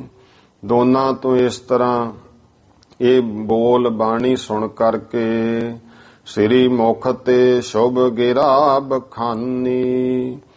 ਭਾਈ ਆਪਣੇ ਸੁਭਾਏਮਾਨ ਮੁਖ ਤੋਂ ਸਤਿਗੁਰਾਂ ਬਚਨ ਕਹੇ, ਹਮ ਤੁਮਰੋ ਚਹਿ ਝਗਰ ਮਿਟਾਇਆ। ਅਸੀਂ ਭਾਈ ਤੁਹਾਡਾ ਝਗੜਾ ਮਿਟਾਉਣਾ ਚਾਹੁੰਦੇ ਹਾਂ। ਦੋਨੋਂ ਕਉ ਦਹਿ ਮਨ ਭਾਇਆ। ਦੋਨਾਂ ਨੂੰ ਫਿਰ ਮਨ ਭਾਉਂਦਾ ਮਹਾਰਾਜ ਨੇ ਇਸ ਤਰ੍ਹਾਂ 25,000 ਇਹਨਾਂ ਦੋਹਾਂ ਪਿੰਡਾਂ ਦੇ ਜ਼ਿਮੀਂਦਾਰਾਂ ਮਾਲਕਾਂ ਨੂੰ ਦੇ ਦਿੱਤਾ ਹੈ। ਇਮ ਕਹਿ ਕੌਸ਼ਪ ਕੋ ਬੁਲਵਾਏ। ਇਸ ਤਰ੍ਹਾਂ ਭਾਈ ਜਿਹੜਾ ਖਜ਼ਾਨਚੀ ਹੈ ਉਸ ਨੂੰ ਸੱਦਿਆ। ਕੌਸ਼ਪ ਖਜ਼ਾਨਚੀ ਨੂੰ ਕਹਿੰਦੇ ਹਨ। ਸਹਸਰ 50 ਲੀਨ ਮੰਗਵਾਏ। 50,000 ਰੁਪਇਆ ਗੁਰੂ ਸਾਹਿਬ ਨੇ ਮੰਗਵਾ ਲਿਆ ਹੈ। ਆਦੋ ਰੰਗਰਨ ਕੇ ਕਰ ਦੀਨੋ। ਅੱਧਾ ਰੰਗੜਾਂ ਦੇ ਹੱਥ ਵਿੱਚ 25,000 ਫੜਾ ਦਿੱਤਾ। ਆਦੋ ਗਿਲਹਨ ਨਿਜ ਕਰ ਲੀਨੋ। ਅੱਧਾ ਫਿਰ ਗਿੱਲਾਂ ਨੂੰ ਫੜਾਤਾ, ਉਹਨਾਂ ਆਪਣੇ ਹੱਥ ਵਿੱਚ ਲਿਆ ਹੈ। ਭੇ ਪ੍ਰਸੰਨ ਦੋਨੋਂ ਅਧਕਾਈ। ਤੇ ਦੋਹੇ ਜਾਣੇ ਬਹੁਤ, ਦੋਨੇ ਪਿੰਡਾਂ ਦੇ ਲੋਕ ਪ੍ਰਸੰਨ ਹੋਏ, ਬਹੁਤ ਹੀ ਖੁਸ਼ ਹੋਏ ਹਨ। ਗੁਰ ਉਪਕਾਰੀ ਰਾਰ ਮਿਟਾਈ। ਕਿ ਗੁਰੂ ਅਰਜਨ ਦੇਵ ਪਾਤਸ਼ਾਹ ਕਿੰਨੇ ਪਰਉਪਕਾਰੀ ਹਨ, ਜਿਨ੍ਹਾਂ ਨੇ ਦੇਖੋ ਨਾਲੇ ਸਾਡੇ ਭਲੇ ਵਾਸਤੇ, ਨਗਰ ਦੀ ਬਿਹਤਰੀ ਵਾਸਤੇ 25,000 ਰੁਪਇਆ ਵੀ ਦਿੱਤਾ, ਜਿਹਦੇ ਨਾਲ ਇਹ ਨਗਰ ਸਾਡੇ ਸੋਹਣੇ ਸੁੰਦਰ ਬਸਣਗੇ। ਕਿਉਂਕਿ ਚੌਧਰੀ ਜਿਵੇਂ ਜਿਹੜੇ ਹੁੰਦੇ ਸਨ, ਜਿਵੇਂ ਅੱਜ ਕੱਲ ਆਪਾਂ ਪੰਚਾਇਤਾਂ ਚੁਣਦੇ ਆਂ, ਪੁਰਾਣੇ ਸਮਿਆਂ ਵਿੱਚ ਪਿੰਡ ਦਾ ਮੁਖੀਆ ਚੌਧਰੀ ਹੁੰਦਾ ਸੀ। ਫਿਰ ਉਹ ਨਗਰ ਦੇ ਭਲੇ ਵਾਸਤੇ ਆਪੋ ਆਪਣੇ ਖਰਚਣਗੇ। ਕਹਿੰਦੇ ਗੁਰੂ ਪਰਉਪਕਾਰੀ ਨੇ, ਸਤਿਗੁਰਾਂ ਨੇ ਆਪਣਾ ਝਗੜਾ ਮਿਟਾ ਦਿੱਤਾ। ਸੰਗਤ ਯੁਤ ਗੁਰ ਤਿਆਰ ਸੁਥਾਏ। ਸੰਗਤਾਂ ਸਮੇਤ ਗੁਰੂ ਸਾਹਿਬ ਜੀ ਤਿਆਰ ਹੋਏ। ਡੇਰੇ ਜਾ ਭੂਮੀ ਮਹਿਲਾਏ। ਤੇ ਉਸ ਧਰਤੀ ਤੇ ਜਾ ਡੇਰਾ ਲਾਇਆ ਹੈ। ਦੋਹਰਾ ਸੰਮਤ 130 ਮੱਘਰ ਪੁੰਨਿਆ ਸਾਰ। ਗੁਰੂ ਹਰਗੋਬਿੰਦ ਸਾਹਿਬ ਜੀ ਦੇ ਵਿਵਾਹ ਤੋਂ 1 ਮਹੀਨਾ ਬਾਅਦ ਨਾਨਕ ਸ਼ਾਹੀ ਸੰਮਤ 138 ਮੱਘਰ ਪੁੰਨਿਆ, ਮੱਘਰ ਸੁਦੀ ਪੁੰਨਿਆ ਸੀ। ਕਰ ਕੜਾਹਾ ਟੱਕ ਲਾਇਓ, ਹੋਣ ਲੱਗੀ ਸ਼ੁਭ ਕਾਰ। ਕੜਾਹ ਪ੍ਰਸ਼ਾਦ ਤਿਆਰ ਕੀਤਾ, ਅਰਦਾਸ ਕਰਕੇ ਟੱਕ ਲਾ ਦਿੱਤਾ। ਫਿਰ ਚੰਗੀ ਸ਼ੁਭ ਕਾਰ ਸੇਵਾ ਹੋਣ ਲੱਗੀ ਹੈ। ਚੌਪਈ ਸਰ ਨਕਸ਼ਾ ਗੁਰ ਐਂਚ ਦਿਖਾਇਓ। ਸਰੋਵਰ ਦਾ ਨਕਸ਼ਾ ਗੁਰੂ ਸਾਹਿਬ ਨੇ ਖਿੱਚ ਕੇ ਦਿਖਾ ਦਿੱਤਾ। ਤਬ ਗੁਰਦਾਸ ਬਿਨੋ ਅਸ ਗਾਇਓ। ਤਦ ਭਾਈ ਗੁਰਦਾਸ ਜੀ ਨੇ ਫਿਰ ਇਹ ਬੇਨਤੀ ਕੀਤੀ, ਹੇ ਸਤਿਗੁਰ ਨਰ ਤਾਰਨ ਕਾਜਾ। ਹੇ ਸਤਿਗੁਰੂ ਜੀ, ਇਹ ਲੋਕਾਂ ਦੇ ਤਾਰਨ ਵਾਸਤੇ ਜਿਹੜਾ ਇਹ ਕਾਰਜ ਹੈ, ਠਟਿਓ ਠਾਟ ਸਰ ਕੋ ਸ਼ੁਭ ਕਾਜਾ। ਜੋ ਮਹਾਰਾਜ ਜੀ ਇਹ ਤੁਸੀਂ ਸੋਹਣਾ ਸੁੰਦਰ ਠਾਟ ਬਣਾਵਟ ਜਿਹੜਾ ਸਰੋਵਰ ਦੀ ਸ਼ੁਭ ਕਾਰਜ ਹੈ ਕਰ ਰਹੇ ਹੋ, ਇਸ ਥਲ ਨਾਮ ਸੁਨਾਵਨ ਕੀਜੈ। ਤੋ ਕਿਰਪਾ ਕਰੋ ਮਹਾਰਾਜ, ਇਸ ਥਲ, ਇਸ ਜਗ੍ਹਾ ਦਾ ਨਾਂ ਵੀ ਆਪ ਜੀ ਕਿਰਪਾ ਕਰਕੇ ਦੱਸ ਦੇਵੋ। ਸਿੱਖਨ ਸੁਖ ਦਾ ਕਰ ਪ੍ਰਗਟੀਜੈ ਹੈ। ਜੋ ਮਹਾਰਾਜ ਸਿੱਖਾਂ ਦੇ ਵਿੱਚ ਸੁਖਦਾਇਕ ਹੋ ਕਰਕੇ ਪ੍ਰਗਟ ਹੋਵੇ। ਸੁਨ ਭਾਈ ਤੇ ਗੁਰਗਤ ਦਾਨੀ। ਭਾਈ ਗੁਰਦਾਸ ਜੀ ਤੋਂ ਬੇਨਤੀ ਸੁਣੀ। ਤਾਂ ਮੁਕਤੀ ਦਾਤੇ ਸਤਿਗੁਰੂ ਜੀ ਨੇ ਸ੍ਰੀ ਮੁਖ ਤੇ ਸ਼ੁਭ ਗੇਰਾ ਬਖਾਨੀ। ਆਪਣੇ ਸੁਭਾਏਮਾਨ ਮੁਖ ਤੋਂ ਸ਼ੁਭ ਬਚਨ ਕਹੇ ਹਨ। ਨਾਮ ਤਰਨ ਤਾਰਨ ਸੁਖ ਕਾਰਾ। ਇਹਦਾ ਜੋ ਨਾਮ ਹੈ ਤਰਨ ਤਾਰਨ, ਸੁਖਦਾਇਕ ਸੁਖ ਵਾਲਾ। ਤਰਨ ਤਾਰਨ ਹੋਵੇਗਾ ਸੁਨ ਸਿੱਖ ਮਨ ਹਰਖ ਅਪਾਰਾ। ਇਹ ਸੁਣ ਕੇ ਸਿੱਖਾਂ ਦੇ ਮਨ ਵਿੱਚ ਬਹੁਤ ਖੁਸ਼ੀ ਹੋਈ। ਲੱਗੇ ਕਾਰ ਕਰ ਬੇਹਿਤ ਧਾਰਾ। ਪ੍ਰੇਮ ਧਾਰ ਕੇ ਕਾਰ ਸੇਵਾ ਕਰਨ ਲੱਗੇ ਹਨ। ਲੱਗੇ ਪਚਾਵੇ ਈਟ ਅਪਾਰਾ। ਬਹੁਤ ਇੱਟਾਂ ਦੇ ਆਵੇ ਲੱਗ ਗਏ। ਇੱਕ ਦਿਸ ਨਗਰ ਨਕੇਤ ਬਣਿਆ ਹੈ। ਇੱਕ ਪਾਸੇ ਹੁਣ ਇਹ ਨਰੋਲ ਦੇਖੋ ਮਹਾਰਾਜ ਨੇ, ਇਹ ਵੀ ਜਿਹੜਾ ਸੀ ਜਿਵੇਂ ਸ੍ਰੀ ਅੰਮ੍ਰਿਤਸਰ ਨਰੋਲ ਜਾਂ ਗੋਇੰਦਵਾਲ ਸਾਹਿਬ, ਇਹ ਨਗਰ ਬਿਲਕੁਲ ਨਰੋਲ ਗੁਰੂ ਸਾਹਿਬ ਨੇ ਬਣਾਏ ਨੇ। ਕੋਈ ਇੱਥੇ ਪਹਿਲਾਂ ਨਹੀਂ ਸੀ ਹੁੰਦਾ। ਤਰਨ ਤਾਰਨ ਸਾਹਿਬ ਵੀ, ਗੋਇੰਦਵਾਲ ਸਾਹਿਬ, ਜਿਵੇਂ ਕਰਤਾਰਪੁਰ ਸਾਹਿਬ ਹੈ, ਇਹ ਸਾਰੇ ਨਗਰ ਬਿਲਕੁਲ ਪਹਿਲਾਂ ਇਹਨਾਂ ਨਗਰਾਂ ਵਿੱਚ ਜਾਂ ਇਹਨਾਂ ਦਾ ਕੋਈ ਨਾਮੋ ਨਿਸ਼ਾਨ ਨਹੀਂ ਸੀ, ਗੁਰੂ ਕਿਆਂ ਨੇ ਬਣਾਏ ਹੈ। ਤੋ ਇਸ ਕਰਕੇ ਇਹ ਮਾਲਕ ਸਾਹਿਬ ਦੇ ਹੀ ਬਣਾਏ ਨਗਰ ਹਨ, ਸ੍ਰੀ ਅੰਮ੍ਰਿਤਸਰ ਸਾਹਿਬ ਤੇ ਤਰਨ ਤਾਰਨ ਸਾਹਿਬ। ਇਹ ਮਹਾਰਾਜ ਨੇ ਨਾਮ ਵੀ ਆਪ ਰੱਖੇ। ਇਉਂ ਭਾਈ ਇੱਕ ਦਿਸ ਨਗਰ ਨਕੇਤ ਬਣਿਆ ਹੈ। ਇੱਕ ਪਾਸੇ ਨਗਰ ਵਿੱਚ ਜਿਹੜੇ ਹਨ, ਨਗਰ ਦੇ ਜਿਵੇਂ ਪਿੰਡ ਬੰਨਣਾ ਹੈ, ਨਕੇਤ ਨਾਮ ਘਰਾਂ ਦਾ, ਘਰ ਬਣ ਰਹੇ ਹਨ। ਬੀਚ ਬਾਜ਼ਾਰ ਭਲੋ ਬਨ ਵੈ ਹੈ। ਤੇ ਨਗਰ ਦੇ ਵਿੱਚ ਸੋਹਣਾ ਸੁੰਦਰ ਭਲੀ ਪ੍ਰਕਾਰ ਇੱਕ ਬਾਜ਼ਾਰ ਬਣਾ ਰਹੇ ਹੈ। ਹੋਵੇ ਤਾਲ ਹਰ ਮੰਦਰ ਕਾਰਾ। ਫਿਰ ਭਾਈ ਸਰੋਵਰ ਦੀ ਸੇਵਾ ਜਿਹੜੀ ਹੈ ਤੇ ਵਿੱਚ ਹਰੀ ਮੰਦਰ ਜਿਹੜਾ ਹੈ ਦਰਬਾਰ ਬਣਨਾ, ਉਹ ਕਾਰਜ ਹੋ ਰਿਹਾ ਹੈ। ਰਾਜ ਮਜੂਰ ਕਰੈ ਸਿੱਖ ਜਾਰਾ। ਸਾਰੇ ਸਿੱਖ ਸੇਵਾ ਕਰਦੇ ਆ, ਰਾਜ ਮਿਸਤਰੀ ਹੋਰ ਮਜ਼ਦੂਰ ਵੀ ਜਿਹੜੇ ਹਨ ਉਹ ਵੀ ਭਾਈ ਕਾਰ ਕਰ ਰਹੇ ਹਨ। ਦੋਹਰਾ ਏਕ ਦਿਵਸ ਸ੍ਰੀ ਸਤਿਗੁਰੂ ਬੈਠੇ ਲਾਏ ਦੀਵਾਨ। ਇੱਕ ਦਿਨ ਸ੍ਰੀ ਗੁਰੂ ਅਰਜਨ ਦੇਵ ਪਾਤਸ਼ਾਹ ਜੀ ਬੈਠੇ ਦੀਵਾਨ ਸਜਾਇਆ ਹੈ। ਆਏ ਦੁਆਬੇ ਸਿੱਖ ਬਹੁ ਬਿਨਤੀ ਕੀਨ ਮਹਾਨ। ਤਾਂ ਦੁਆਬੇ ਦੇ ਬਹੁਤ ਸਿੱਖ ਮਹਾਰਾਜ ਦੇ ਕੋਲ ਆਏ, ਜਿਨ੍ਹਾਂ ਨੇ ਸਤਿਗੁਰੂ ਪਾਤਸ਼ਾਹ ਅੱਗੇ ਬੇਨਤੀ ਕੀਤੀ। ਚੌਪਈ ਹੇ ਗੁਰ ਹਮਰੇ ਦੇਸ ਮਝਾਰਾ। ਕਹਿਣ ਲੱਗੇ ਮਹਾਰਾਜ ਅਸੀਂ ਦੁਆਬੇ ਦੇ ਸਿੱਖ ਹਾਂ। ਸਤਿਗੁਰੂ ਜੀ ਸਾਡੇ ਦੁਆਬੇ ਦੇਸ਼ ਦੇ ਵਿੱਚ ਨਿਜਪੁਰ ਬੰਦੋ ਹੋਏ ਸੁਖ ਸਾਰਾ। ਇਹ ਸੁੱਖਾਂ ਦੀ ਸਾਰ ਸਤਿਗੁਰੂ ਜੀ ਤੁਸੀਂ ਦੁਆਬੇ 'ਚ ਵੀ ਇੱਕ ਆਪਣਾ ਨਗਰ ਬੰਨੋ। ਤੀਰਥ ਭੀ ਇੱਕ ਰਚ ਕਰ ਦੀਜੈ। ਤੇ ਨਾਲੇ ਮਹਾਰਾਜ ਦੁਆਬੇ 'ਚ ਵੀ ਸਾਨੂੰ ਇੱਕ ਤੀਰਥ ਰਚ ਕੇ ਬਣਾ ਕੇ ਦਿਓ। ਨਹਾਏ ਸਿੱਖ ਮਨ ਕਾਮ ਪੁਰੀਜੈ। ਜਿੱਥੇ ਸਿੱਖ ਇਸ਼ਨਾਨ ਕਰਨ ਮਨ ਦੀਆਂ ਕਾਮਨਾਵਾਂ ਪੂਰੀਆਂ ਹੋਣ। ਬਿਨੋ ਸੁਨੀ ਗੁਰ ਪਾਰੇ ਉਪਕਾਰੀ। ਇਹਨਾਂ ਦੀ ਵੀ ਬੇਨਤੀ ਪਰਉਪਕਾਰੀ ਸਤਿਗੁਰੂ ਜੀ ਨੇ ਸੁਣੀ ਹੈ। ਇਤ ਗੁਰ ਦਾਸਹਿ ਸੌਂਪ ਸੁਕਾਰੀ। ਇਹ ਫਿਰ ਤਰਨ ਤਾਰਨ ਸਾਹਿਬ ਦੀ ਕਾਰ ਸੇਵਾ ਭਾਈ ਗੁਰਦਾਸ ਜੀ ਨੂੰ ਸੌਂਪ ਕੇ ਆਪ ਚੱਲੇ ਤਹਿ ਪਹੁੰਚਤ ਭਏ। ਆਪ ਸਤਿਗੁਰੂ ਜੀ ਚੱਲੇ ਉਸ ਜਗ੍ਹਾ ਪਹੁੰਚ ਗਏ। ਜਹ ਸਿੱਖ ਨਗਰ ਬੰਧਾਵਨ ਚਏ। ਜਿੱਥੇ ਦੁਆਬੇ ਦੇ ਸਿੱਖ ਇੱਕ ਨਗਰ ਬਣਵਾਉਣਾ ਚਾਹੁੰਦੇ ਹਨ। ਡੇਰੋ ਕਰਵਾਇਓ ਸੁਖ ਸਾਰਾ। ਸੁੱਖਾਂ ਸਹਿਤ ਸਭ ਦਾ ਡੇਰਾ ਉਤਾਰਾ ਕਰਵਾਇਆ ਹੈ। ਉੱਠੇ ਸਤਿਗੁਰੂ ਪ੍ਰਾਤਹਿ ਕਾਰਾ। ਰਾਤ ਦੇ ਆਰਾਮ ਤੋਂ ਬਾਅਦ ਅੰਮ੍ਰਿਤ ਵੇਲੇ ਸਤਿਗੁਰੂ ਉੱਠੇ ਹਨ। ਪੋਖ ਮਾਸ ਪੁੰਨਿਆਂ ਦਿਨ ਪਾਵਨ।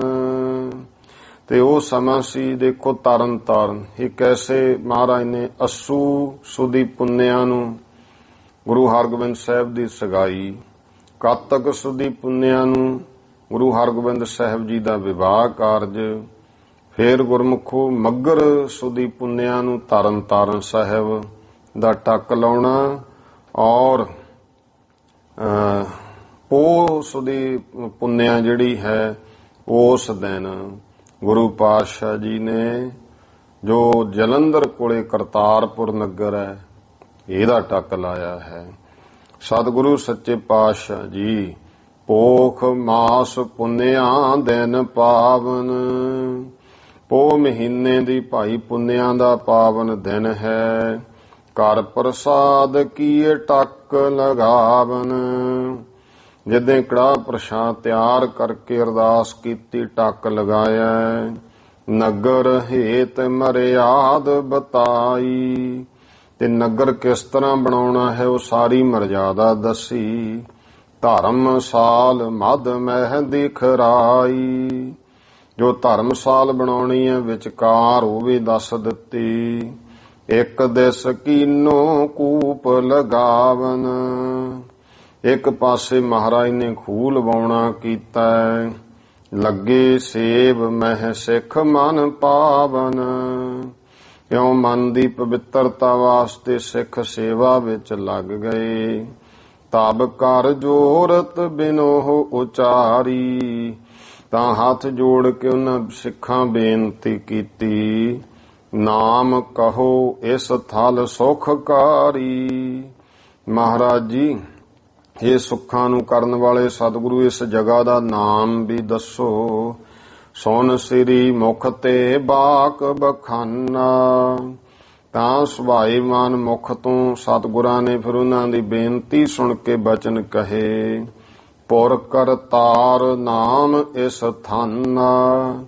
ਭਾਈ ਇਸ ਸਥਾਨ ਦਾ ਨਾਮ ਕਰਤਾਰਪੁਰ ਹੈ। ਧਰਮਸਾਲ ਵੱਡ ਥੰਮ ਗੜਾਇਓ। ਧਰਮਸ਼ਾਲਾ ਬਣਮਾਈ ਵਿੱਚ ਵੱਡਾ ਥੰਮ ਗੜਾਇਆ ਹੈ। ਥੰਮ ਸਾਹਿਬ ਤਬ ਨਾਮ ਰਖਾਇਓ। ਤੇ ਉਸ ਦਾ ਨਾਮ ਫਿਰ ਥੰਮ ਸਾਹਿਬ ਪਿਆ, ਥੰਮ ਸਾਹਿਬ ਰੱਖਿਆ। ਕੂਪ ਗੰਗ ਸਰ ਨਾਮ ਉਚਾਰਾ। ਜਿਹੜਾ ਖੂਹ ਸੀ ਉਹਦਾ ਨਾਮ ਮਹਾਰਾਜ ਨੇ ਗੰਗ ਸਰ ਰੱਖਿਆ। ਗੰਗਾ ਤੇ ਫਲ ਅਧਿਕ ਦਿਖਾਰਾ। ਮਹਾਰਾਜ ਕਹਿੰਦੇ ਭਾਈ ਇੱਥੇ ਇਸ਼ਨਾਨ ਕਰਨ ਨਾਲ ਗੰਗਾ ਦੇ ਇਸ਼ਨਾਨ ਤੋਂ ਵੱਡਾ ਫਲ ਮਿਲੇਗਾ। ਆਸ ਪ੍ਰਕਾਰ ਧਰ ਨਾਮ ਮਹਾਨੇ। ਇਸ ਤਰ੍ਹਾਂ ਭਾਈ ਮਹਾਨ ਨਾਮ ਰੱਖ ਕਰਕੇ ਸੇਵਹਿ ਸਿੱਖ ਮਨ ਸ਼ਰਧਾ ਠਾਨੇ। ਮਨ ਵਿੱਚ ਸ਼ਰਧਾ ਧਾਰ ਕੇ ਸਿੱਖ ਸੇਵਾ ਕਰਨ ਲੱਗੇ। ਕਿਤਕ ਕਾਲ ਬੀਤਿਓ ਇਸ ਭਾਏ। ਕੁਝ ਸਮਾਂ ਇਉਂ ਸੇਵਾਵਾਂ ਚਲਦੀਆਂ ਨੂੰ ਬੀਤ ਗਿਆ। ਤਰਨ ਸੋ ਤਾਰਨ ਤੇ ਸਿੱਖ ਆਏ।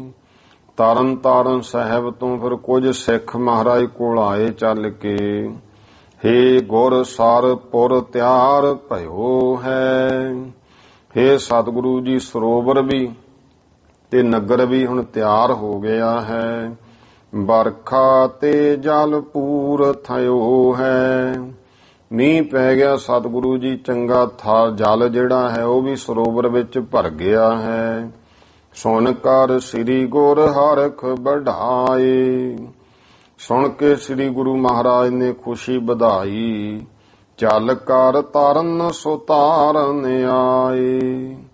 ਮਹਾਰਾਜ ਚੱਲ ਕੇ ਤਰਨ ਤਾਰਨ ਸਾਹਿਬ ਪਹੁੰਚੇ। ਚੇਤ ਪੱਖ ਦੀ 14 ਰਾਤ।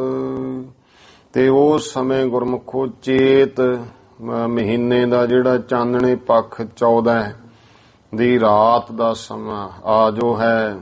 ਚੇਤ ਪੱਖ ਜਿਹੜਾ ਚੇਤ ਮਹੀਨੇ ਦੇ ਵਿੱਚ ਜੋ ਹਨੇਰ ਪੱਖ ਹੈ ਉਸ ਦੀ ਭਾਵ 14 ਰਾਤ ਸੀ। ਮੱਸਿਆ ਤੋਂ ਇੱਕ ਦਿਨ ਪਹਿਲਾਂ ਜਿਹੜੀ ਰਾਤ ਹੁੰਦੀ ਹੈ। ਮਾਝੇ ਉਮੱਸਿਆ ਭੀ ਪ੍ਰਭਾਤ। ਮਜੇ ਦਾ ਭਾਵ ਹੈ ਮੱਜਨ ਕਰਨਾ, ਕਿਉਂ ਸਤਿਗੁਰੂ ਸੱਚੇ ਪਾਤਸ਼ਾਹ ਮਹਾਰਾਜ ਨੇ। ਇਸੇ ਕਰਕੇ ਤੁਸੀਂ ਦੇਖੋ ਸਭ ਤੋਂ ਵੱਡਾ ਇਕੱਠ ਜਿਹੜਾ ਹੈ ਮੱਸਿਆ ਵਾਲੇ ਦਿਨ ਉਹ ਸ੍ਰੀ ਤਰਨ ਤਾਰਨ ਸਾਹਿਬ ਹੁੰਦਾ ਹੈ। ਤੋ ਚੇਤ ਮਹੀਨੇ ਵਿੱਚ ਇਹ ਜਿਹੜੀ ਮੱਸਿਆ ਸੀ ਉਸ ਤੋਂ ਇੱਕ ਦਿਨ ਪਹਿਲਾਂ ਫਿਰ ਸ਼ਾਮ ਨੂੰ ਸਤਿਗੁਰੂ ਜੀ ਇੱਥੇ ਪਹੁੰਚੇ ਨੇ ਰਾਤਰੀ ਨੂੰ।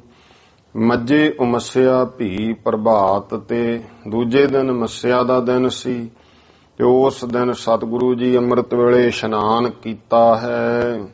ਕਰ ਪ੍ਰਸਾਦ ਬਹੁ ਯੱਗ ਕਰਾਇਓ, ਕੜਾ ਪ੍ਰਸਾਦ ਕੀਤਾ, ਵੱਡਾ ਜਗ ਲੰਗਰ ਕਰਵਾਇਆ।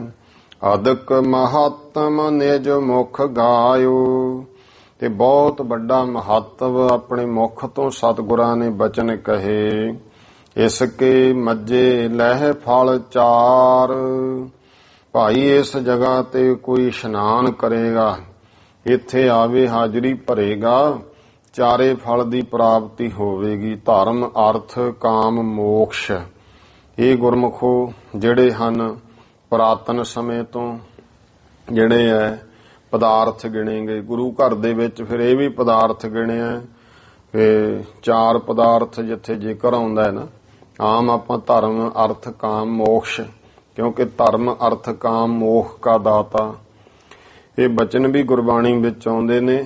ਤੇ ਚਾਰ ਪਦਾਰਥ ਜਿਹੜੇ ਗਿਣੇ ਆ ਉਹਨਾਂ ਵਿੱਚ ਇੱਕ ਆ ਜਿਹੜਾ ਮਨੁੱਖਾ ਜਨਮ ਰੂਪੀ ਪਦਾਰਥ ਵੀ ਹੈ, ਇਹਦੀ ਵੀ ਸਫਲਤਾ ਮਿਲਦੀ ਹੈ।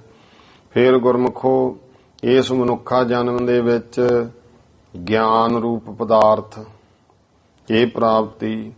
ਫਿਰ ਇਸ ਮਨੁੱਖਾ ਜਨਮ ਦੇ ਵਿੱਚ ਪਦਾਰਥ ਦੇ ਨਾਲ ਹੀ ਕਿਹੜਾ ਮਿਲਿਆ, ਪ੍ਰੇਮ ਪਦਾਰਥ, ਪਰਮੇਸ਼ਰ ਨਾਲ ਪ੍ਰੇਮ ਪੈਣਾ।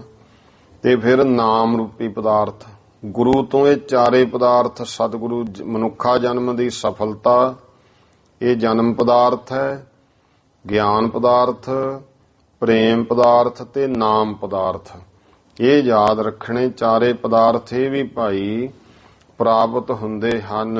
ਇਸ ਮੱਝੇ ਤੇ ਲਹਿ ਫਲ ਚਾਰ, ਚਾਰੇ ਫਲ ਮਿਲਦੇ ਨੇ ਇਸ਼ਨਾਨ ਦੇ ਨਾਲ। ਕੋਸ਼ਟੀ ਭੀ ਪਾਵਹਿ ਸੁਖ ਸਾਰ, ਮਹਾਰਾਜ ਕਹਿੰਦੇ ਭਾਈ ਇੱਥੇ ਜੋ ਇਸ਼ਨਾਨ ਕਰੂਗਾ ਕੋੜੀ ਵੀ ਜਿਹੜਾ ਹੈ ਉਹ ਠੀਕ ਹੋ ਜਾਏਗਾ, ਅਰੋਗ ਹੋ ਜੂ, ਮਹਾਨ ਸਾਰੇ ਸੁਖ ਪਾ ਲਵੇਗਾ। ਆਸ ਬਿਧ ਕਰ ਸ੍ਰੀ ਕਰਨਾ ਧਾਮੂ, ਇਸ ਤਰ੍ਹਾਂ ਕਰਕੇ ਸ੍ਰੀ ਕਰਨਾ ਧਾਮੂ ਕਿਰਪਾ ਦੇ ਘਰ। ਇਹ ਤਰਨ ਤਾਰਨ ਸਾਹਿਬ ਦਾ ਬਹੁਤ ਵੱਡਾ ਮਹੱਤਵ ਹੈ। ਜਿਵੇਂ ਆਮ ਆਪਾਂ ਦੁੱਖ ਭੰਡਣੀ ਸਾਹਿਬ ਜਾ ਕੇ ਸ੍ਰੀ ਅੰਮ੍ਰਿਤਸਰ ਸਾਹਿਬ ਇਸ਼ਨਾਨ ਕਰਦੇ ਆਂ, ਉੱਥੇ ਵੀ ਦੇਖੋ ਕੋੜੀ ਠੀਕ ਹੋਇਆ। ਬਹੁਤ ਲੋਕ ਨੇ ਹੁਣ ਤੱਕ ਵੀ ਇਹ ਕਲਾ ਵਰਤੀ ਜਾਂਦੀ ਹੈ ਨਾ, ਕਿਉਂਕਿ ਗੁਰੂ ਦੀ ਕਲਾ ਤਾਂ ਉਵੇਂ ਹੀ ਹੈ, ਸਾਡੀ ਭਾਵਨਾ 'ਚ ਹੀ ਘਾਟਾ ਵਾਧਾ ਹੋ ਸਕਦਾ ਹੈ। ਤੇ ਗੁਰੂ ਦੀ ਕਲਾ ਤਾਂ ਅੱਜ ਵੀ ਉਸੇ ਤਰ੍ਹਾਂ ਵਰਤਦੀ ਹੈ। ਕਿੰਨੇ ਨੇ ਜਿਹੜੇ ਰੋਗੀ, ਰੋਗਾਂ ਤੋਂ ਰਹਿਤ ਹੋ ਜਾਂਦੇ ਆ ਸਰੀਰ। ਤਰਨ ਤਾਰਨ ਸਾਹਿਬ ਵੀ ਇਹ ਗੱਲ ਪ੍ਰਤੱਖ ਹੈ ਕਿ ਚਮੜੀ ਚੁਮੜੀ ਦੇ ਰੋਗ ਜਿਹੜੇ ਨੇ ਉੱਥੇ ਇਸ਼ਨਾਨ ਕਰਦਾ ਰਹੇ, ਜਾ ਕੇ ਹਰੇਕ ਮੱਸਿਆ ਹਾਜ਼ਰੀ ਭਰ ਕੇ ਇਸ਼ਨਾਨ ਕਰ ਲਵੇ, ਉਹ ਗੁਰਮੁਖੋ ਠੀਕ ਹੋ ਜਾਂਦੇ ਹਨ। ਗੁਰੂ ਪਾਤਸ਼ਾਹ ਮਹਾਰਾਜ ਦੇ ਹੀ ਇਹ ਬਚਨ ਨੇ, ਤੇ ਸਤਿਗੁਰੂ ਦੇ ਬਚਨਾਂ ਦੀ ਕਰਾਮਾਤ ਜਿਹੜੀ ਹੈ ਉਹ ਸਦਾ ਅਟਲ ਹੈ, ਸਦਾ ਵਰਤਦੀ ਹੈ। ਅਸ ਬਿਧ ਕਰ ਸ੍ਰੀ ਕਰਨਾ ਧਾਮੂ, ਕਿਰਪਾ ਦੇ ਘਰ ਸਤਿਗੁਰੂ ਜੀ ਨੇ ਇਸ ਤਰ੍ਹਾਂ ਕਰਕੇ ਪੁਰ ਕਰ ਤਾਰ ਆਏ ਅਬਿਰਮ। ਫਿਰ ਭਾਈ ਸਤਿਗੁਰੂ ਜੀ ਕਰਤਾਰਪੁਰ ਸੁੰਦਰ ਇਸ ਸਥਾਨ ਤੇ ਆ ਗਏ। ਸਭ ਬਿਧ ਤਿਆਰ ਭਇਓ ਸ਼ੁਭ ਹੇਰਾ, ਸਾਰੇ ਤਰ੍ਹਾਂ ਕਰਕੇ ਵੇਖਿਆ ਕਿ ਚੰਗੀ ਤਰ੍ਹਾਂ ਨਗਰ ਤਿਆਰ ਹੋ ਗਿਆ। ਬੀਤਿਓ ਚੇਤ ਮਾਸ ਤਿਸ ਬੇਰਾ, ਤਾਂ ਉਸ ਸਮੇਂ ਚੇਤ ਦਾ ਮਹੀਨਾ ਲੰਘ ਗਿਆ। ਸੰਗਤ ਚਤਰ ਦਿਸ਼ਾ ਕੀ ਆਈ, ਚਾਰੇ ਦਿਸ਼ਾਵਾਂ ਤੋਂ ਸੰਗਤਾਂ ਇਕੱਠੀਆਂ ਹੋਈਆਂ। ਕਰ ਗੁਰ ਦਰਸ ਕਾਮ ਨਾ ਪਾਈ, ਗੁਰੂ ਸਾਹਿਬ ਜੀ ਦੇ ਦਰਸ਼ਨ ਕੀਤੇ ਤੇ ਮਨ ਦੀਆਂ ਕਾਮਨਾਵਾਂ ਪ੍ਰਾਪਤ ਕੀਤੀਆਂ। ਮਾਸ ਮੇਖ ਕੀ ਭਲ ਸੰਕਰਾਂਦ। ਤੇ ਉਸ ਸਮੇਂ ਮੇਖ ਨਾਮ ਵਿਸਾਖ ਮਹੀਨੇ ਦਾ ਹੈ। ਮਾਸ ਮੇਖ ਭਾਵ ਵਿਸਾਖ ਦੇ ਮਹੀਨੇ ਦੀ ਭਲ ਸੰਕਰਾਂਤ, ਜੋ ਭਾਈ ਭਲੀ ਪ੍ਰਕਾਰ ਚੰਗੀ ਸੰਗਰਾਂਦ ਵਿਸਾਖੀ ਦਾ ਦਿਨ ਸੀ। ਘੜੀ ਚੱਠ ਸਿੱਖਨ ਅਹਿਲਾਦ। ਇਉਂ ਸਤਿਗੁਰੂ ਸੱਚੇ ਪਾਤਸ਼ਾਹ ਨੇ ਸਿੱਖਾਂ ਨੂੰ ਖੁਸ਼ੀਆਂ ਵਰਤਾਉਂਦੇ ਉਸ ਦਿਨ ਇਹ ਚੱਠ ਕੀਤੀ। ਹੁਣ ਵੀ ਦੇਖੋ ਇੱਥੇ ਵੀ ਵਿਸਾਖੀ ਦਾ ਜੋੜ ਮੇਲਾ ਬਹੁਤ ਭਰਦਾ ਹੈ, ਜੋ ਕਰਤਾਰਪੁਰ ਸਾਹਿਬ ਜਿਹੜਾ ਨਗਰ ਹੈ ਜਲੰਧਰ ਦੇ ਕੋਲ ਹੈ, ਉਸ ਜਗ੍ਹਾ ਤੇ ਗੁਰਦੁਆਰਾ ਥੰਮ ਸਾਹਿਬ ਹੁਣ ਵੀ ਉਦੋਂ ਤੋਂ ਹੀ ਇਹ ਮਰਜ਼ਾਦਾ ਚੱਲੀਆਂ ਹਨ। ਕੇਤਕ ਦਿਵਸ ਬਸ ਤਹਿ ਤੇ ਚੱਲੇ। ਕੁਝ ਕੁ ਦਿਨ ਇੱਥੇ ਬਸ ਕੇ ਫਿਰ ਸਤਿਗੁਰੂ ਅੱਗੇ ਚੱਲੇ। ਨਨਕਾਣੇ ਕੀ ਯਾਤਰਾ ਭਲੇ। ਭਲੀ ਪ੍ਰਕਾਰ ਜੋ ਨਨਕਾਣਾ ਸਾਹਿਬ ਵੱਲ ਨੂੰ ਇੱਧਰ ਯਾਤਰਾ ਸਤਿਗੁਰਾਂ ਕੀਤੀ। ਬਾਰਠ ਪਿੰਡ ਆਏ ਗੁਰ ਪੂਰੇ। ਤਾਂ ਫਿਰ ਅੱਗੇ ਦੇਖੋ ਪਰੇ ਆ ਜਾਂਦਾ ਬਾਰਠ ਨਗਰ। ਤੇ ਉਸ ਪਿੰਡ ਵਿੱਚ ਪੂਰੇ ਸਤਿਗੁਰੂ ਜੀ ਪਹੁੰਚੇ। ਸ੍ਰੀ ਚੰਦ ਭੇ ਦਰਸ਼ਨ ਰੂਰੇ। ਜਿੱਥੇ ਬਾਬਾ ਸ੍ਰੀ ਚੰਦ ਜੀ ਰਹਿੰਦੇ ਸਨ ਉਹਨਾਂ ਦੇ ਸੁੰਦਰ ਦਰਸ਼ਨ ਕੀਤੇ। ਮਿਲੇ ਪਰਸ ਪਰ ਮੋਦ ਵਢਾਏ। ਆਪਸ ਵਿੱਚ ਮਿਲੇ ਹਨ, ਬਹੁਤ ਖੁਸ਼ੀ ਵਧਾਈ ਹੈ। ਵਿਦਾ ਭਏ ਪੁਨ ਗੁਰ ਸੁਖਦਾਏ। ਫੇਰ ਭਾਈ ਸੁਖਦਾਇਕ ਸਤਿਗੁਰੂ ਜੀ ਇੱਥੋਂ ਬਾਰਠ ਨਗਰ ਤੋਂ ਅੱਗੇ ਵਿਦਾ ਹੋਏ। ਮਗ ਮਹਿ ਜੀਵ ਅਨੇਕ ਉਧਾਰੇ।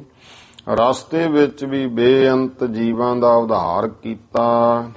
ਆਏ ਪਿੰਡ ਸੋ ਮਦਰ ਉਧਾਰੇ। ਫਿਰ ਗੁਰਮੁਖੋ ਮਦਰੀ ਪਿੰਡ ਹੈ ਵੱਡਾ, ਉੱਥੇ ਸਤਿਗੁਰੂ ਸੱਚੇ ਪਾਤਸ਼ਾਹ ਪਹੁੰਚੇ ਹਨ। ਤੇਹ ਇੱਕ ਸੰਤ ਗੁੰਦਾਹਾ ਭਾਈ। ਉੱਥੇ ਇੱਕ ਮਹਾਨ ਸੰਤ ਪੁਰਸ਼ ਰਹਿੰਦਾ ਹੈ, ਭਾਈ ਗੁੰਦਾਹਾ ਜੀ ਸੰਤ ਮਹਾਨ ਹੈ। ਕੀਨ ਸੇਵ ਗੁਰ ਕੀ ਸੁਖਦਾਈ। ਉਸ ਨੇ ਗੁਰੂ ਮਹਾਰਾਜ ਦੀ ਸੁਖਦਾਇਕ ਸੇਵਾ ਕੀਤੀ। ਖੋਤੋ ਸੋ ਰੋਗ ਹਜੀਰਨ ਕੇਰਾ।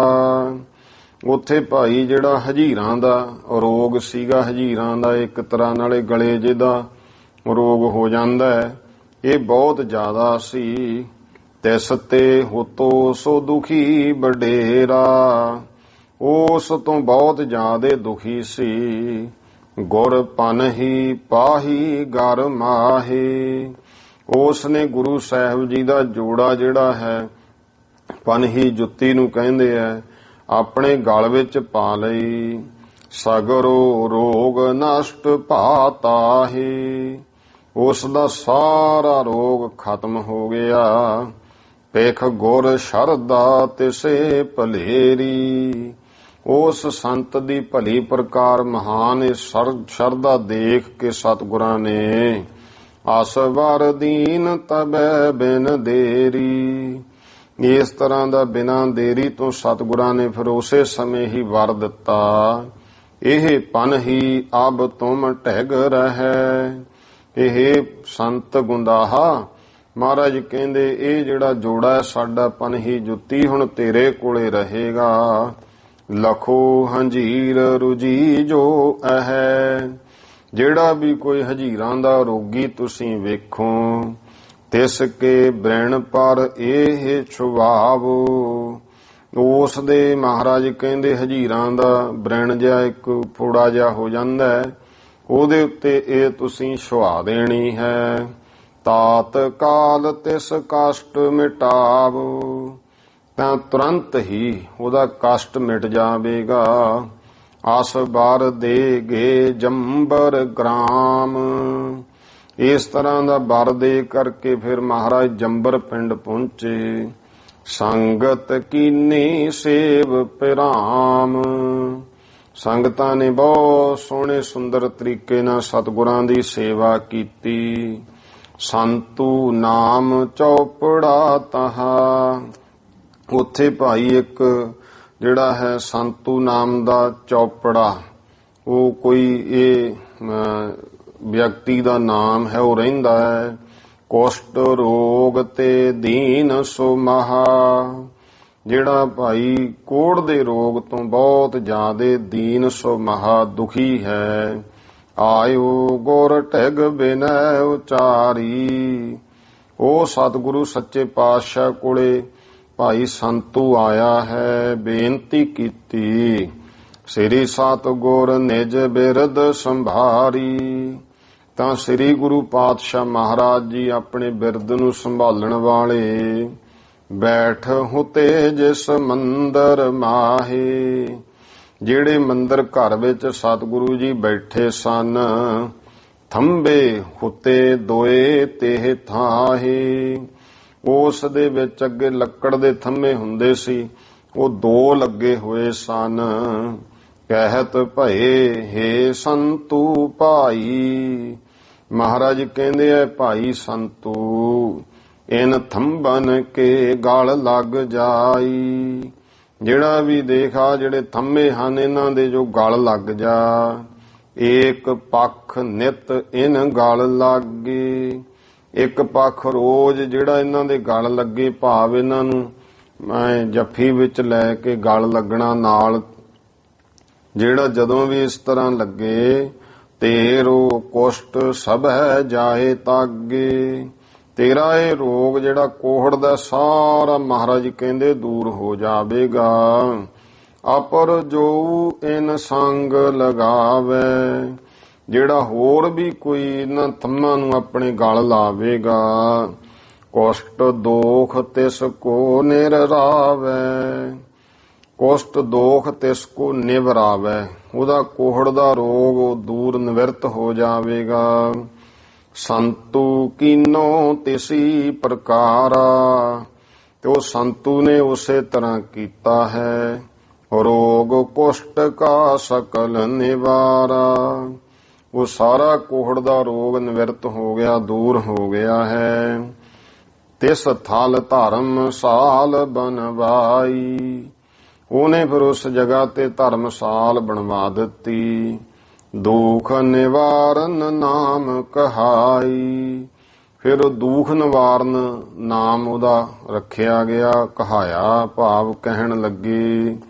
ਇਸ ਵਿਦ ਅਨਕ ਨਰਨ ਰੁਝਾਨੇ, ਇਸ ਤਰ੍ਹਾਂ ਭਾਈ ਬੇਅੰਤ ਲੋਕ ਜਿਹੜੇ ਰੋਗਾਂ ਦੇ ਨਾਲ ਗ੍ਰਸਤ ਨੇ, ਆਏ ਦਰਸ ਕੀਨਸ ਨਨਕਾਨੇ, ਉਹਨਾਂ ਦੇ ਰੋਗਾਂ ਨੂੰ ਹਾਨੇ ਕੀ ਨਾਸ਼ ਕਰਦੇ ਹੋਏ ਸਤਿਗੁਰੂ ਜੀ ਆ ਕੇ ਨਨਕਾਣਾ ਸਾਹਿਬ ਦਰਸ਼ਨ ਕੀਤੇ।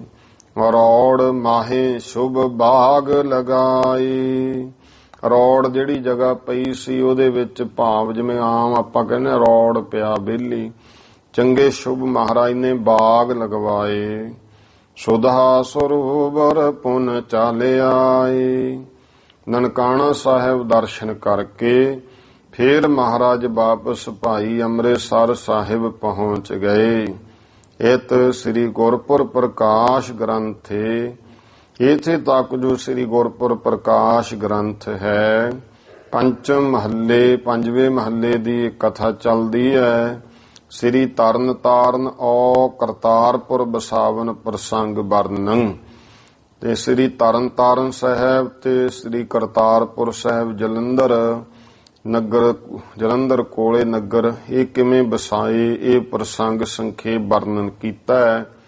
ਨਾਮ 33ਵਾਂ ਮੰਦਰ ਹੈ, ਇਹ ਜਿਹੜਾ ਹੈ 33ਵੇਂ ਘਰ ਦਾ ਜਿਹੜਾ ਇੱਥੇ ਭਾਵ ਲਿਖਿਆ ਹੈ 33, ਕਿਉਂਕਿ ਪਹਿਲਾਂ 32, ਇਹ 33ਵੇਂ ਘਰ ਦਾ ਪ੍ਰਸੰਗ ਸੰਤ ਰੇਣ ਜੀ ਕਹਿੰਦੇ ਭਾਈ ਬਿਆਨ ਕੀਤਾ ਹੈ ਦੋਹਰਾ। ਸ੍ਰੀ ਪੰਚਮ ਪਾਤਸ਼ਾਹੇ ਜੀ ਪਰ ਉਪਕਾਰਨ ਧਾਮ, ਸ੍ਰੀ ਗੁਰੂ ਪੰਜਵੇਂ ਪਾਤਸ਼ਾਹ ਸ੍ਰੀ ਗੁਰੂ ਅਰਜਨ ਦੇਵ ਮਹਾਰਾਜ ਜੀ ਜੋ ਕਿ ਪਰਉਪਕਾਰਨ ਧਾਮ, ਪਰਉਪਕਾਰਤਾ ਦਾ ਘਰ ਹਨ।